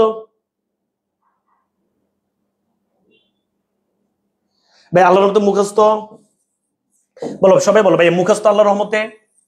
ওকে প্রিয় শিক্ষার্থী বন্ধুরা, এখন আমরা যেটি দেখবো সেটি হচ্ছে 1757 সালের 19 মে মীর জাফরের আবাস। এইবার এই যে এরা এখানে অনেক বেশি অপমানিত হয়েছেন। মোহনলাল আছে না ভাইয়া, মোহনলাল একবার অস্ত্র উঠেছেন, যে এদেরকে অস্ত্র দেখাইছে যে হত্যা করা হবে। ওই যে এরা হিপোক্রিটি করেছে এই কারণে। তো 1757 সালের 19 মে মীর জাফরের দরবারে এবারে একটা আলোচনা করেছে, এবং এরা হচ্ছে বিশ্বাসঘাতক, যে এখন মানে সিরাজের কিভাবে ক্ষতি করা যায় এই বিষয়ে অনেক বেশি আলোচনা করেছে এরা। আর 1757 সালের 19 জুন মিরনের আবাস, মিরনকে মীর জাফরের ছেলে, এখানেও এরা সিদ্ধান্ত নিয়েছে যেভাবে হোক তারা সিরাজের ক্ষতি করবে। তো এরা এখানে যে কিভাবে ক্ষতি করবে, মানে সিরাজকে মেরে ফেলা হবে ইংরেজদের সাহায্য নিয়ে। সেক্ষেত্রে প্রধান রায়দুল্লভ সে বলে যে আমি প্রধান সেনাপতি হব, মীর জাফর হবে নবাব, আর জগৎ শেঠ সকল টাকা বিনিয়োগ করবে। সবাই সুন্দর করে খেয়াল করো, এই যে ভাইয়া মিরনের যে আবাস, এটা লিখে ফেলো ভাইয়া। ভাইয়া মিরনের যে আবাস, এখানে সিদ্ধান্ত হয়েছে যে সিরাজকে যেভাবে মেরে ফেলা হবে ইংরেজদের সাহায্য নিয়ে। সেক্ষেত্রে রায়দুল্লভ বলছে আমাকে প্রধান সেনাপতি করতে হবে, এটা কিন্তু তোমাদের মুখস্থ থাকতে হবে। মীর জাফর তো নবাব হবে, জগৎ শেঠ বলছে আমি সকল টাকা বিনিয়োগ করব। আর এই যে মিরনের আবাস, এখানে রমণীর ছদ্মবেশে 2 জন আসছেন, একজন হচ্ছে হোয়াইটস, আরেকজন হচ্ছে ক্লাইভ। দেখো রমণীর ছদ্মবেশে, রমণীর ছদ্মবেশে বুঝছো তো ভাইয়া, মানে মহিলাদের বোরকা পরে 2 জন লোক আসছেন, একজন হচ্ছে হোয়াইটস, আরেকজন হচ্ছে ক্লাইভ। এই চলো এবার দ্বিতীয় অঙ্কর যে 3টা দৃশ্য আছে সেটা তোমার মুখস্থ হয়েছে কিনা এবার আমি তোমাদেরকে বলছি। ওকে আচ্ছা, এবার দ্বিতীয় ভাইয়া লেখছে, বলো রমণীর ছদ্মবেশে, এখানে এই মিরনের আবাসে 2 জন হোয়াইটস এবং ক্লাইভ। ওকে প্রিয় শিক্ষার্থী বন্ধুরা, এবার দৃশ্যগুলো আবার একবার সামারি দিচ্ছি। বিসমিল্লাহির রহমানির রহিম। বলো দ্বিতীয় অঙ্কের যে 3টা দৃশ্য আছে, প্রথম দৃশ্যটি আমরা দেখতে পাচ্ছি সেটি হচ্ছে যে 10 মার্চ। এই 10 মার্চ কি হয়েছে ভাই আমাকে বলো তো? এই 10 মার্চ আমরা দেখতে পাচ্ছি যে 10 মার্চ নবাবের দরবারে বৈঠক হয়ে তাদেরকে কোরআন ছুঁয়ে শপথ করা হয়েছে, হিন্দুদেরকে গঙ্গা জল ছুঁয়ে শপথ করা হয়েছে। এরপর হচ্ছে ভাইয়া 19 জুন কি হয়েছে ভাইয়া, সরি এখানে 19 মে কি হয়েছে? 19 মে হচ্ছে মীর জাফরের দরবারে বৈঠক হয়েছে। এরপর 9 জুন কি হয়েছে বলো? 9 জুন মিরনের আবাসে বৈঠক হয়েছে। বলো দ্বিতীয় অঙ্ক তুমি এখন নিজে নিজে মুখস্থ করো, বলো ভাইয়া 10 মার্চ ভাইয়া সবাই বলো 10 মার্চ নবাবের দরবারে তাদেরকে ডেকে বৈঠক করা হয়েছে।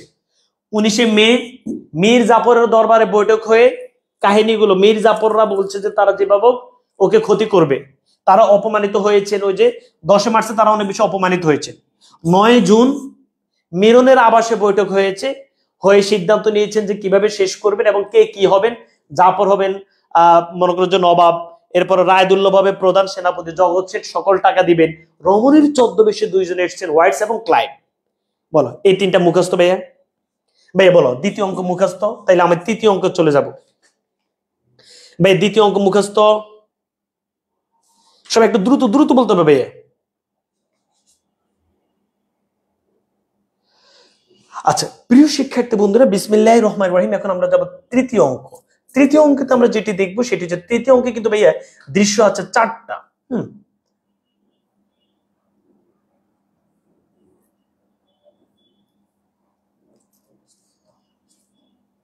আচ্ছা, তৃতীয় অঙ্কের প্রথম দৃশ্য 1757 সালের 10 জুন থেকে 21 জুন।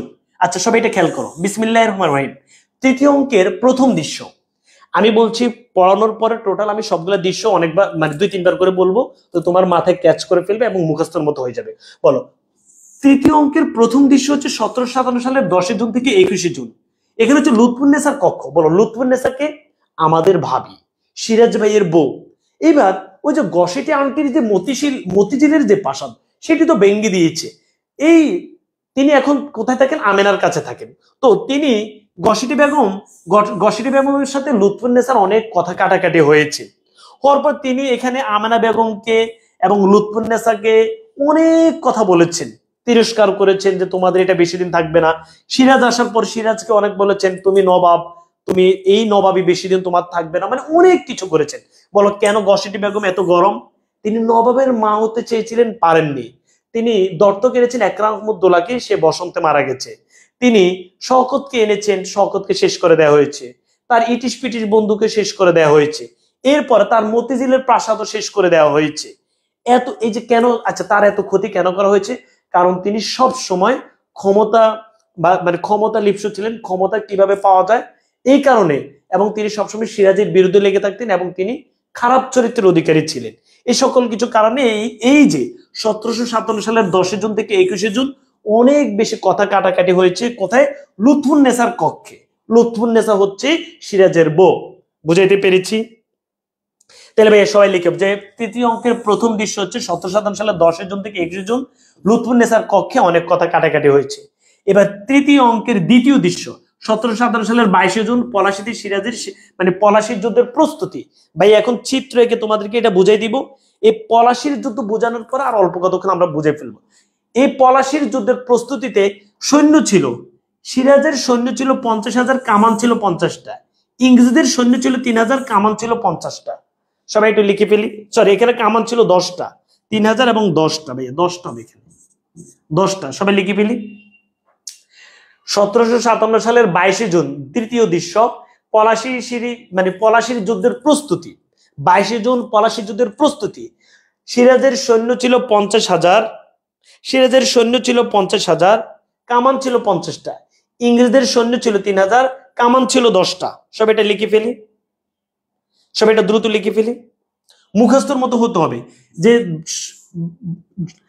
1757 সালের 22 জুন পলাশী যুদ্ধের প্রস্তুতি।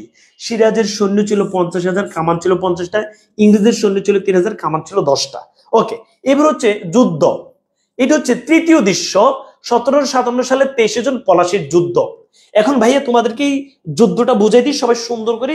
এই যুদ্ধটা এখন আমরা দেখব। এই যুদ্ধ দিয়ে আমি পুরো কাহিনীটি শেষ করে দিব। ওকে ওকে ভাইয়া। আচ্ছা সবাই একটু খেয়াল করো। প্রিয় শিক্ষার্থী বন্ধুরা, 1757 সালে 23 জুন পলাশীর যুদ্ধ। ভাই সবাই এটা লিখে ফেলো। দেখছো পুরোটা কাহিনী তোমার মুখস্থ হয়ে গেছে না? আগে অনেক কঠিন মনে হতো না, এখন মুখস্থের মতো হচ্ছে না? 23 জুন পলাশীর যুদ্ধ। এখন আসো পলাশীর যুদ্ধ কেমনি কি হয়েছে। প্রথম কথা হচ্ছে এখানে মুর্শিদাবাদ। সবাই লিখে ভাইয়া, এই যে ভাইয়া মুর্শিদাবাদ, দ্রুত দ্রুত লিখবে ভাইয়া। মুর্শিদাবাদ, মুর্শিদাবাদ। এই মুর্শিদাবাদ, এখানে কে থাকতো? এখানে নবাব থাকতো। এদিকে হচ্ছে কলকাতা, কলকাতা। এই কলকাতায় কারা থাকতো? ইংরেজরা থাকতো। প্রিয় শিক্ষার্থী বন্ধুরা, এখান দিয়ে হচ্ছে ভাগীরথী নদী। ধরো ভাগীরথী নদী। এদিকে হচ্ছে ভাইয়া পলাশীর প্রান্তর। সবাই লিখে, এই যে ভাইয়া এদিকে হচ্ছে পলাশীর প্রান্তর। এই যে আমি এটা তোমাকে আঁকলাম, এটি হচ্ছে পলাশীর প্রান্তর। তাহলে আবার খেয়াল করো, আমাদের সিরাজ ভাই থাকতো মুর্শিদাবাদে। ইংরেজরা যারা আমরা নাম বললাম, ওই যে ভাইয়া ক্লাইভ, এই ক্লাইভের নেতৃত্বে যারা থাকতো এরা থাকতো কলকাতায়। এখন এদের বিরুদ্ধে যুদ্ধ হবে। কেন যুদ্ধ হবে? ওই যে গড়ের শত্রু যারা আছেন, ঘসেটি বেগম, মীর জাফর, মিরন, রাজবল্লভ, রায়দুল্লভ, জগৎ শেঠ, এরা হচ্ছে গড়ের শত্রু। ওইদিকে কলকাতা থেকে তো সিদ্ধান্ত নিয়েছে এনি হাউ সিরাজকে শেষ করতে হবে, তাইলে আমরা আমাদের সকল কাজ নিজেদের মতো করতে পারবো, জুলুম শোষণ নির্যাতন করতে পারবো। পরে যখন যুদ্ধ তো প্রস্তুতি হয়েছে যে 50,000 এবং 50টা কামান আমাদের, তাদের 3,000 এবং 10টা কামান। পরে মুর্শিদাবাদ থেকে এই যে এখানে কে গিয়েছেন, এখানে আমাদের সিরাজ ভাই এই পলাশী প্রান্তরে গিয়েছেন এখান থেকে। আর এদিক থেকে গিয়েছেন কে, এদিক থেকে গিয়েছেন ইংরেজরা। চিত্রটা সুন্দর করে আঁকো ভাইয়া, ইংরেজরা গিয়েছেন। আচ্ছা, গিয়ে এখানে আমাদের যারা ছিলেন তারা সবাই তাঁবু টানাচ্ছিলেন, এই প্রান্তরে ইংরেজরা তাঁবু টানাচ্ছিলেন, তাঁবু। এদিকে একটা আম বাগান ছিল, এই পাশে আম বাগান, আম বাগান ছিল, সবাই লিখে ফেলে আম বাগান ছিল।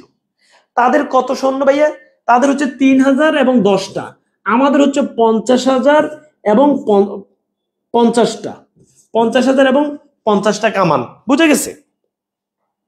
আচ্ছা, এখন যেটি কাহিনীটি ঘটেছে সেটা হচ্ছে আমাদের কারা কারা সেনাপতি ছিলেন।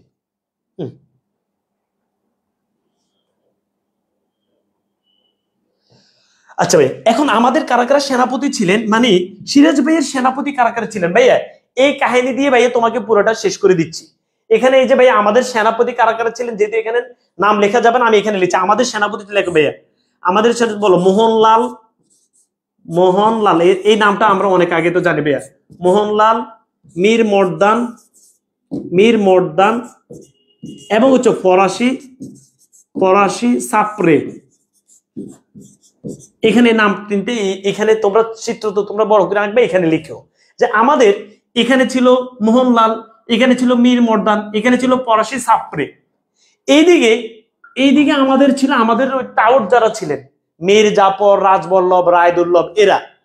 তো কাহিনীটি যেটি ঘটেছে সেটি হচ্ছে যুদ্ধ যখন শুরু হবে তখন এই যে এদিকে 47,000 সৈন্য ছিল আর এদিকে 3,000 সৈন্য ছিল। ওই যে মীর জাফর এরা কি করছে, এরা তো হিপোক্রেটিক করবে, এরা 47,000 সৈন্য তাদের কাছে রেখেছে। এরা যখনই দেখবে যে মোটামুটি সিরাজ পরাজিত হয়েছে তখনই এরা এদের উদ্দেশ্য হাসিল করে নিবে। তো ভাই এটা আগে সবাই লিখে পেলো যে ওই যে ভাই মীর জাফর সহ যারা ছিলেন এদের হ্যান্ডে ছিল 47,000 সৈন্য আর এদের হ্যান্ডে ছিল 3,000 সৈন্য।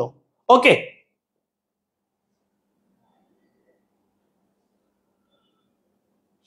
আচ্ছা বুঝাইতে পেরেছি। 3,000 সৈন্য। প্রিয় শিক্ষার্থী বন্ধুরা, তো 22শে জুন মোটামুটি যুদ্ধের প্রস্তুতি হচ্ছে, 23শে জুন যুদ্ধ শুরু হয়ে গেছে।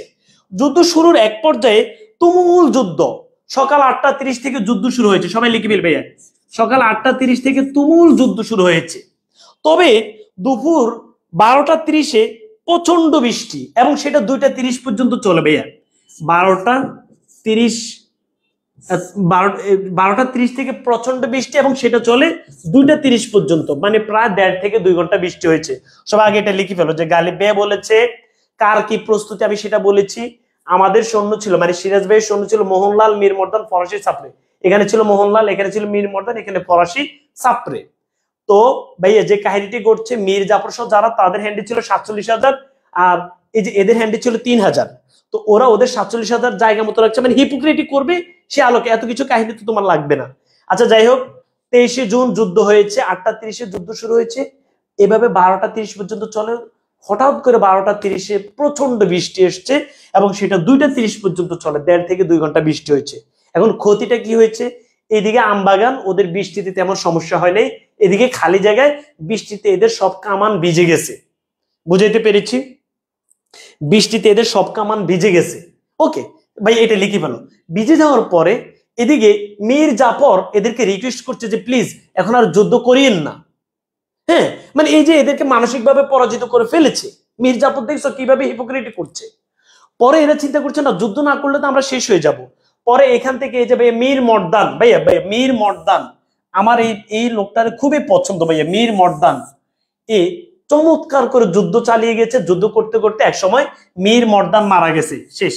ভাইয়া তাহলে কে মারা গেছে ভাইয়া? মীর মর্দান মারা গেছে। ওকে ভাইয়া, মীর মর্দান মারা গেছে। এরপরে মীর মর্দান মারা যাওয়ার পরে এখানে আরো 2 জন মারা গেছে, তোমরা তোমাদের পরীক্ষা হয়তো সেগুলো আসতে পারে। একজন হচ্ছে নবী সিং, আরেকজন হচ্ছে বদ্র আলী। লেখো ভাইয়া, মীর মর্দান ছিলেন সেনাপতি। এছাড়া আর যিনি মারা গেছেন লেখো ভাইয়া, নবী সিং। নবী সিং মারা গেছেন, বদ্র আলী মারা গেছেন, বদ্র আলী মারা গেছেন। আচ্ছা প্রিয় শিক্ষার্থী বন্ধুরা, এদের সাথে যুদ্ধ করতে গিয়ে এরা মারা গেছেন, সিরাজের এরা। যখন এরা মারা গেছেন, মোহনলাল কি সিদ্ধান্ত নিয়েছেন জানো?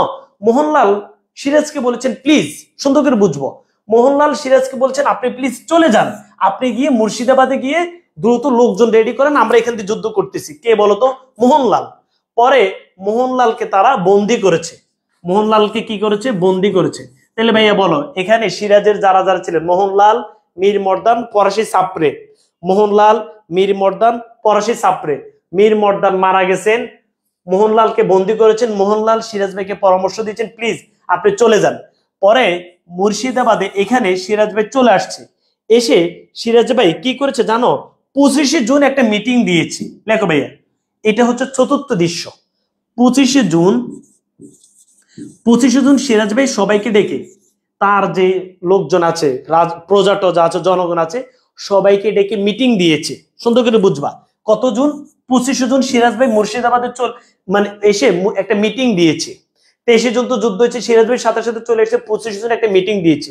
ওই মিটিং এ মোটামুটি লোকজন তৈরি হচ্ছে, কিন্তু ঘটনাক্রমে লোকজন যখন জেনেছে যে মোহনলাল বন্দী হয়ে গেছে, তখন সব লোক সিরাজ ভাইকে ছেড়ে এই মুর্শিদাবাদ থেকে বা দরবার থেকে চলে গেছে।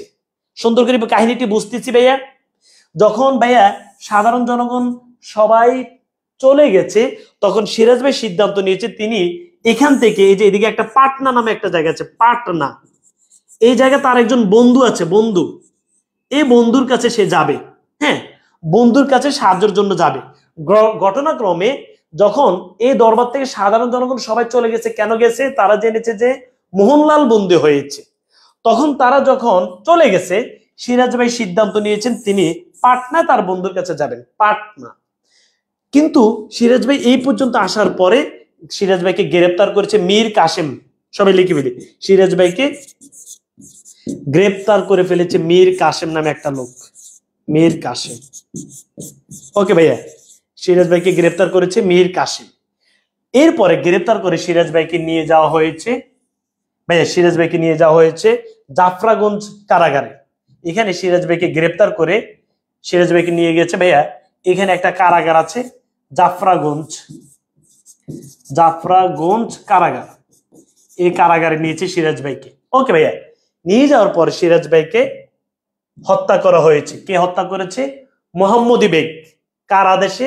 ক্লাইভ এবং মিরনের আদেশে হত্যা করেছে।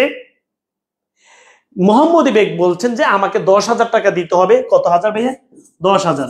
তার মধ্যে 5,000 টাকা দিতে হবে অগ্রিম, আর 5,000 টাকা দিতে হবে আমার কাজ শেষে। শেষ। এই হচ্ছে কাহিনী। সিরাজ ভাইকে হত্যা করা হয়েছিল 1757 সালের 2 জুলাই। ওকে, সিরাজ ভাইকে হত্যা করা হয়েছে। এখন আমি এই কাহিনীগুলো তোমাদেরকে বলবো, আপাতত এটা তোমরা আশা করছি বুঝতে পেরেছো। ধরো প্রত্যেকটা দৃশ্য ভাইয়া তোমাদেরকে এখন বলবো। তাইলে ভাইয়া, তৃতীয় দৃশ্য হচ্ছে 1757 সালের 23শে জুন পলাশির যুদ্ধ হয়েছে। যুদ্ধ কিভাবে হচ্ছে ভাইয়া তোমাদেরকে বলেছি। এরপরে ভাইয়া 1757 সালের 25শে জুন মুর্শিদাবাদ থেকে নবাবের দরবারে এসে সবাইকে, লোকজনকে নিয়ে মিটিং করেছেন। লোকজন মোটামুটি প্রস্তুত হচ্ছে, বিভিন্ন জনগণ বলছে আমরা সহযোগিতা করব। কিন্তু মোহনলাল যখন বন্দী হয়েছে শুনছে, সবাই চলে গেছে। পরে তিনি পাটনা গিয়েছেন, পাটনা যেতে গিয়ে তিনি গ্রেপ্তার হয়ে গেছেন। এটি হচ্ছে তৃতীয়। এবার হচ্ছে চতুর্থ, আমরা যেটি দেখবো চতুর্থ, 1757 সালের 29শে জুন মীর জাফর এখন নবাব। সুন্দর করে বুঝবা, 1757 সালের 29শে জুন মীর জাফর এখন দরবার, এই মীর জাফর দরবার এখন যত টাউট পাটপার আছে সব আসছে, বুঝছো? এই যে এগুলোর চিনে রাখবে, এরা হচ্ছে বিশ্বাসঘাতক। মীর জাফর মোটামুটি 1757 সালের 29শে জুন রাজা হয়ে গেছে। নবাব তো শেষ, কোন নবাব? সিরাজ ভাই তো শেষ। পরে এটা হচ্ছে ভাইয়া দ্বিতীয়, এটা তৃতীয়, এটা দ্বিতীয় ভাইয়া। দ্বিতীয় দৃশ্য 1757 সালের 2 জুলাই সিরাজ ভাইকে শহীদ করা হয়েছে জাফরাগঞ্জের কয়েদখানায়। সে মোহাম্মদী বেগ হত্যা করেছে লাঠি এবং ছুরি দিয়ে। শেষ। তোমার মুখস্থ ভাইয়া। চলো এবার আমরা মুখস্থ করি।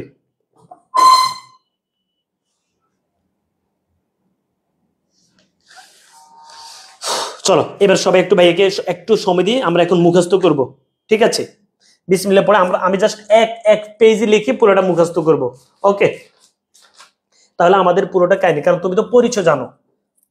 আচ্ছা প্রিয় শিক্ষার্থী বন্ধু, তোমরা সবাই কিন্তু জানো আমাদের পড়ো এইচএসসি এন্ড অ্যাডমিশন কেয়ারের টার্গেট ডিইউ চ্যালেঞ্জ স্কোয়াড আমরা যেটি করেছি। তোমরা এখানে ঢাকা ইউনিভার্সিটির জন্য একদম বিশ্বস্ত প্ল্যাটফর্ম হিসেবে প্রস্তুতি নিতে পারবে। এবং এই কোর্স আমাদের যে টার্গেট ডিউ চ্যালেঞ্জ স্কোয়াড আছে, এই কোর্স করে তুমি বাংলাদেশের যে কোনো পাবলিক ইউনিভার্সিটি, 7 কলেজ, গুচ্ছ, জাতীয় বিশ্ববিদ্যালয়ে ভর্তি পরীক্ষা দিতে পারবে। এখানে মানবিক এবং ব্যবসা শাখার শিক্ষার্থী যারা আছো তারা ভর্তি হতে পারবে। ওকে ভাইয়া, তো তোমাদের জন্য আমরা আরেকটা, গত কয়েকদিন ধরে অনেক শিক্ষার্থী আমাদেরকে নক দিচ্ছে, ভাইয়া আমাদের যেহেতু কোর্স ফি 6,000 টাকা, আমরা আগামী 23 তারিখ পর্যন্ত নিচ্ছি 3,000 টাকা। তো আমরা সিদ্ধান্ত নিচ্ছি আপাতত তোমরা এখন 1,000 টাকা দিয়ে কনফার্ম করতে পারবা ভর্তি হওয়ার জন্য। যখন ক্লাস শুরু করব তখন তোমরা বাকি টাকাগুলো দিতে পারবা। ভাই এটা বুঝতে পেরেছি। আবার বলছি, তোমরা যারা আমাদের ক্লাসগুলো পছন্দ করো, আমাদের প্রতি বিশ্বাস আছে, এবং তুমি তো বুঝা, আচ্ছা একটা অনলাইন প্ল্যাটফর্মে কত হাজার শিক্ষার্থী ভর্তি হয়, সেখান থেকে আমরা তোমাদেরকে সামচ আমাদের এখানে যতজন হয়েছে প্রত্যেকের লিস্ট তোমাদেরকে দিয়ে দেবো। একটা প্ল্যাটফর্ম থেকে অষ্টম হওয়া, বিবিদের তৃতীয় হওয়া, এটা তো চারটিখানি কথা না। ইনশাল্লাহ এবছর আমরা আরো ভালো করতে চেষ্টা করব। সো আমি আশা করবো তোমরা আমাদের এখান থেকে ভালো কিছু পাবা। আমরা আজকে সিদ্ধান্ত নিয়েছি, যেহেতু তোমরা অনেকে আমাদের কাছে অভিযোগ করেছো যে ভাই প্লিজ আমাদের জন্য ভর্তি হওয়ার সুযোগটা করে দিন, আমরা ক্লাস শুরু হলে টাকাটা দিব। সো তোমরা যারা ভর্তি হতে চাচ্ছ, আমি তোমাদেরকে, আমাদের অফিস নাম্বার তো তোমাদের কাছে আছে, তোমরা নাম্বারে যোগাযোগ করে 23 তারিখ রাত 12টার মধ্যে অবশ্যই কনফার্ম করে রাখবা। এই দুইটি নাম্বারে যোগাযোগ করে নেবে, 010307838501 অথবা 0131072525। ইনশাল্লাহ ভালো কিছু পাবা। তোমরা যারা এখন কনফার্ম করে রাখতেছো তারা অবশ্যই এই দুটি নাম্বারে যোগাযোগ করে 1,000 টাকা দিয়ে ভর্তি হয়ে যাও। ওকে, আচ্ছা প্রিয় শিক্ষার্থী বন্ধুরা, এবার আমরা যেটি দেখবো সেটা হচ্ছে পুরোটা কাহিনীকে আমরা এখন এক পেজে মুখস্থ করবো। সবাই একটু লিখো। প্রথমে লিখো ভাইয়া 1756। ভাইয়া যেভাবে বলি সেভাবে লিখো। তুমি এখানে কারো কমেন্টস দেখে তো ভাই তোমার পরীক্ষা তুমি ছাড়া কেউ দিবে না। এখানে যেহেতু অনলাইন অনেক স্টাইলের পোলাপেন আসবে, সবার কমেন্টস দেখারও দরকার নেই, তোমার টার্গেটে তুমি এগিয়ে যাও। 1756 সালের 19শে জুন, এখানে তো তিনটা, বলো 1756 সালের 19শে জুন, এরপর হচ্ছে 3রা জুলাই, 10 অক্টোবর, বলো 3রা জুলাই, 10 অক্টোবর। আচ্ছা এটা হচ্ছে 1756 সাল, প্রথম অঙ্ক। দ্বিতীয় অঙ্ক হচ্ছে 1757 সাল, 1757 সাল। এখানে আমরা যেটি দেখবো 1757 সালের 10 মার্চ, 19 মে, 9 জুন।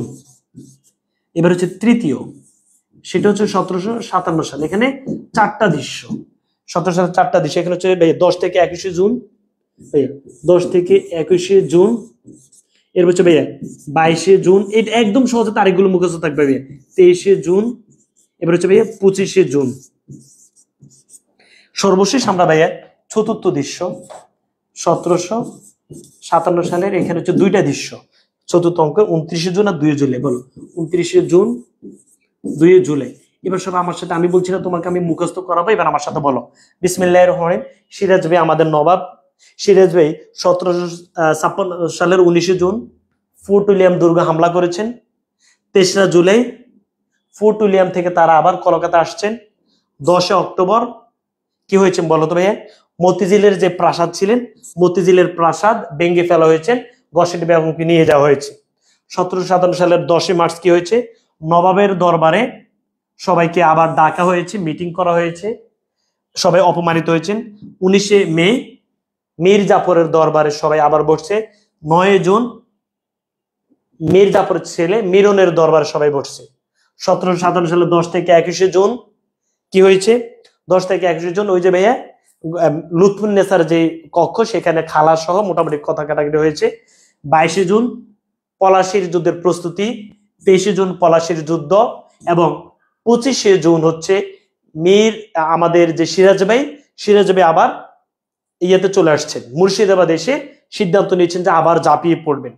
আচ্ছা যাই হোক, 29শে জুন মীর জাফর নবাব হয়ে গেছেন, আর 2 জুলাই সিরাজ ভাইকে হত্যা করা হয়েছে। ওকে, বলো সবার এটা মুখস্থ? যে ভাইয়া বললাম, তো ভাইয়া তোমাদেরকে আরো 2 কাহিনী ছিল, ইনশাল্লাহ তোমরা এগুলো মোটামুটি তোমাদের মতো করে পড়ে নিলে হবে আল্লাহর রহমতে। বলো আল্লাহর রহমতে সবার মোটামুটি মুখস্থ কিনা আমাকে এটা বলো। যে তুমি যে বলো যে পারবা না, তোমার এখন মুখস্থের মতো হয়েছে কিনা দেখো। এরকম করে 1 পেজের মধ্যে পুরোটা কাহিনী তুমি লিখে নিবে।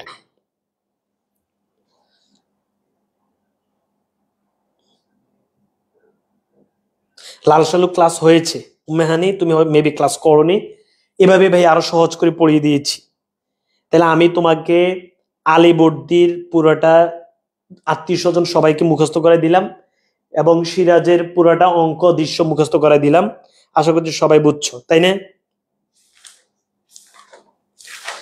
একটু প্লিজ ভাইয়া একটু সময় তো দিয়েছো, জাস্ট শেষ করে দাও, যে সবার এটা মুখস্থ হইলে আমাকে বলে যাবে মুখস্থ হয়েছে।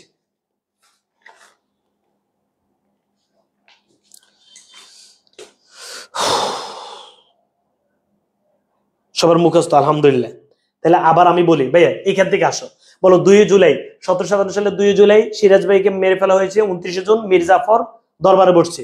এরপর বলো 25 জুন ওই যে পলাশি থেকে সিরাজ ভাই চলে আসছেন, 23 জুন পলাশির যুদ্ধ, 22 জুন পলাশির যুদ্ধের প্রস্তুতি, 10 থেকে 21 জুন সিরাজ ভাইয়ের বইয়ের বাসায় লুৎফুন্নেসার বাসায় কি হয়েছেন বলতো, খালা সহ মানে খালা শাশুড়ি বউ কথা কাটাকাটি হয়েছে। এরপর বলো 9 জুন, বলো 9 জুন কি হয়েছে, 9 জুন কি হয়েছে, দেখছো 1 মাসে সব হয়ে গেছে। বলো 9 জুন কি হয়েছে, মিরনের, 19 মে মীর জাফরের দরবারে, 10 মার্চ নবাবের দরবারে, 10 অক্টোবর গসিটি বেগমের প্রাসাদ ধ্বংস করে দিচ্ছে, 23 জুলাই ফোর্ট উইলিয়াম থেকে তারা চলে আসছে, 19 জুন ফোর্ট উইলিয়াম দুর্গ থেকে তাদেরকে তাড়াই দেওয়া হয়েছে। মুখস্থ ভাই, মুখস্থ আল্লাহর রহমতে। হ্যাঁ এতটুকুই কাহিনী। এখন তোমরা হচ্ছে কি করবে, শুধু এমসিকিউ গুলো একবার যে কোনো এক জায়গা থেকে এমসিকিউ গুলো পড়ে নিবে, যেহেতু মোটামুটি সময় হয়ে গেছে ভাই, আর তেমন তথ্য বলবো না, আমি তোমাদেরকে তো পিডিএফ দিয়ে দিব, পিডিএফ এর তথ্য আছে, এমসিকিউ পড়লে দেখবা যে সব প্রশ্নের উত্তর দিতে পারবা ভাই। তো কাহিনী তোমাদেরকে বলেছি এবং এখানে সব লিখেও দিয়েছি, পলাশির যুদ্ধ কিভাবে হয়েছে সেটাও বলেছি। 3রা জুলাই ইংরেজরা ফোর্ট উইলিয়াম জাহাজে চলে গেছেন, ওই যে ভাগীরথী নদীর ওই পাশে জাহাজ একটা ছিল, জাহাজ থেকে আবার তারা এখানে চলে আসছে কাদের কারণে, উমিচাঁদের মাধ্যমে মানিক চাঁদকে ম্যানেজ করে, এখানে যত টাউট ছিল সব টাউট নবাবকে ম্যানেজ করেছে, করে এদেরকে নিয়ে আসছে।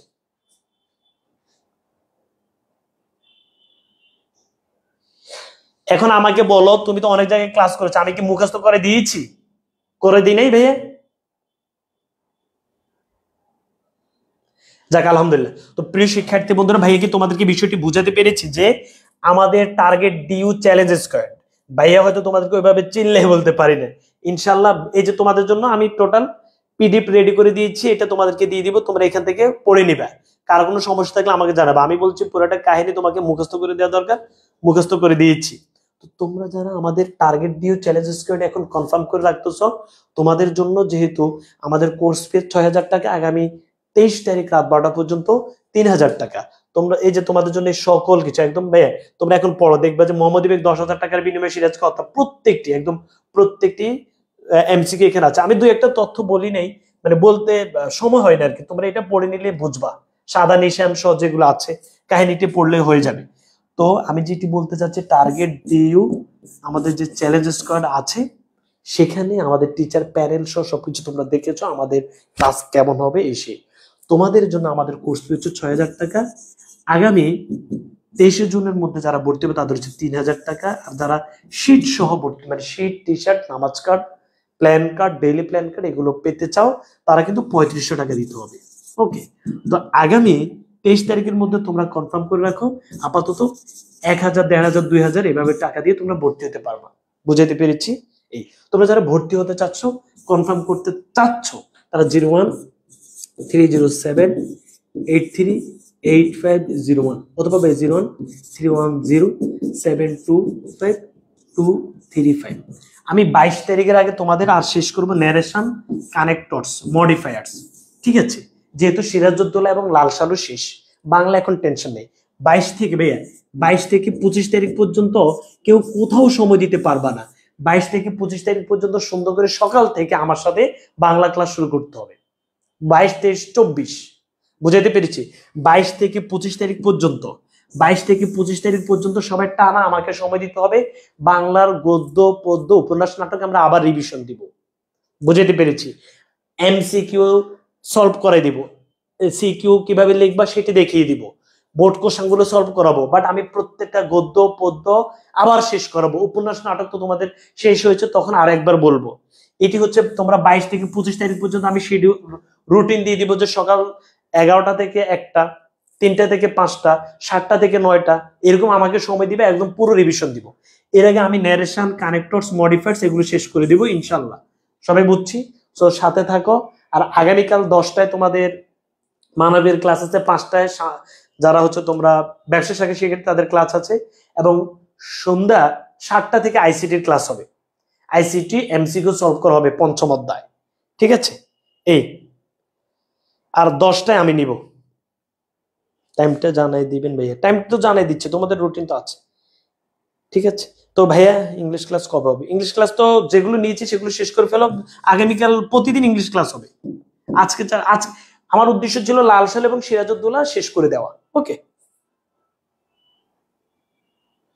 দিব দিব। এখান থেকে যেন তোমরা বেস্ট পাও সেটা আমি করতেছি। তাহলে ভাইয়া লাল সাল সিরাজউদ্দৌলা ক্লিয়ার? ওকে, সবাই ভালো থাকো, সুস্থ থাকো, ভাইয়ের জন্য দোয়া করো। আল্লাহ হাফেজ, আসসালামু আলাইকুম।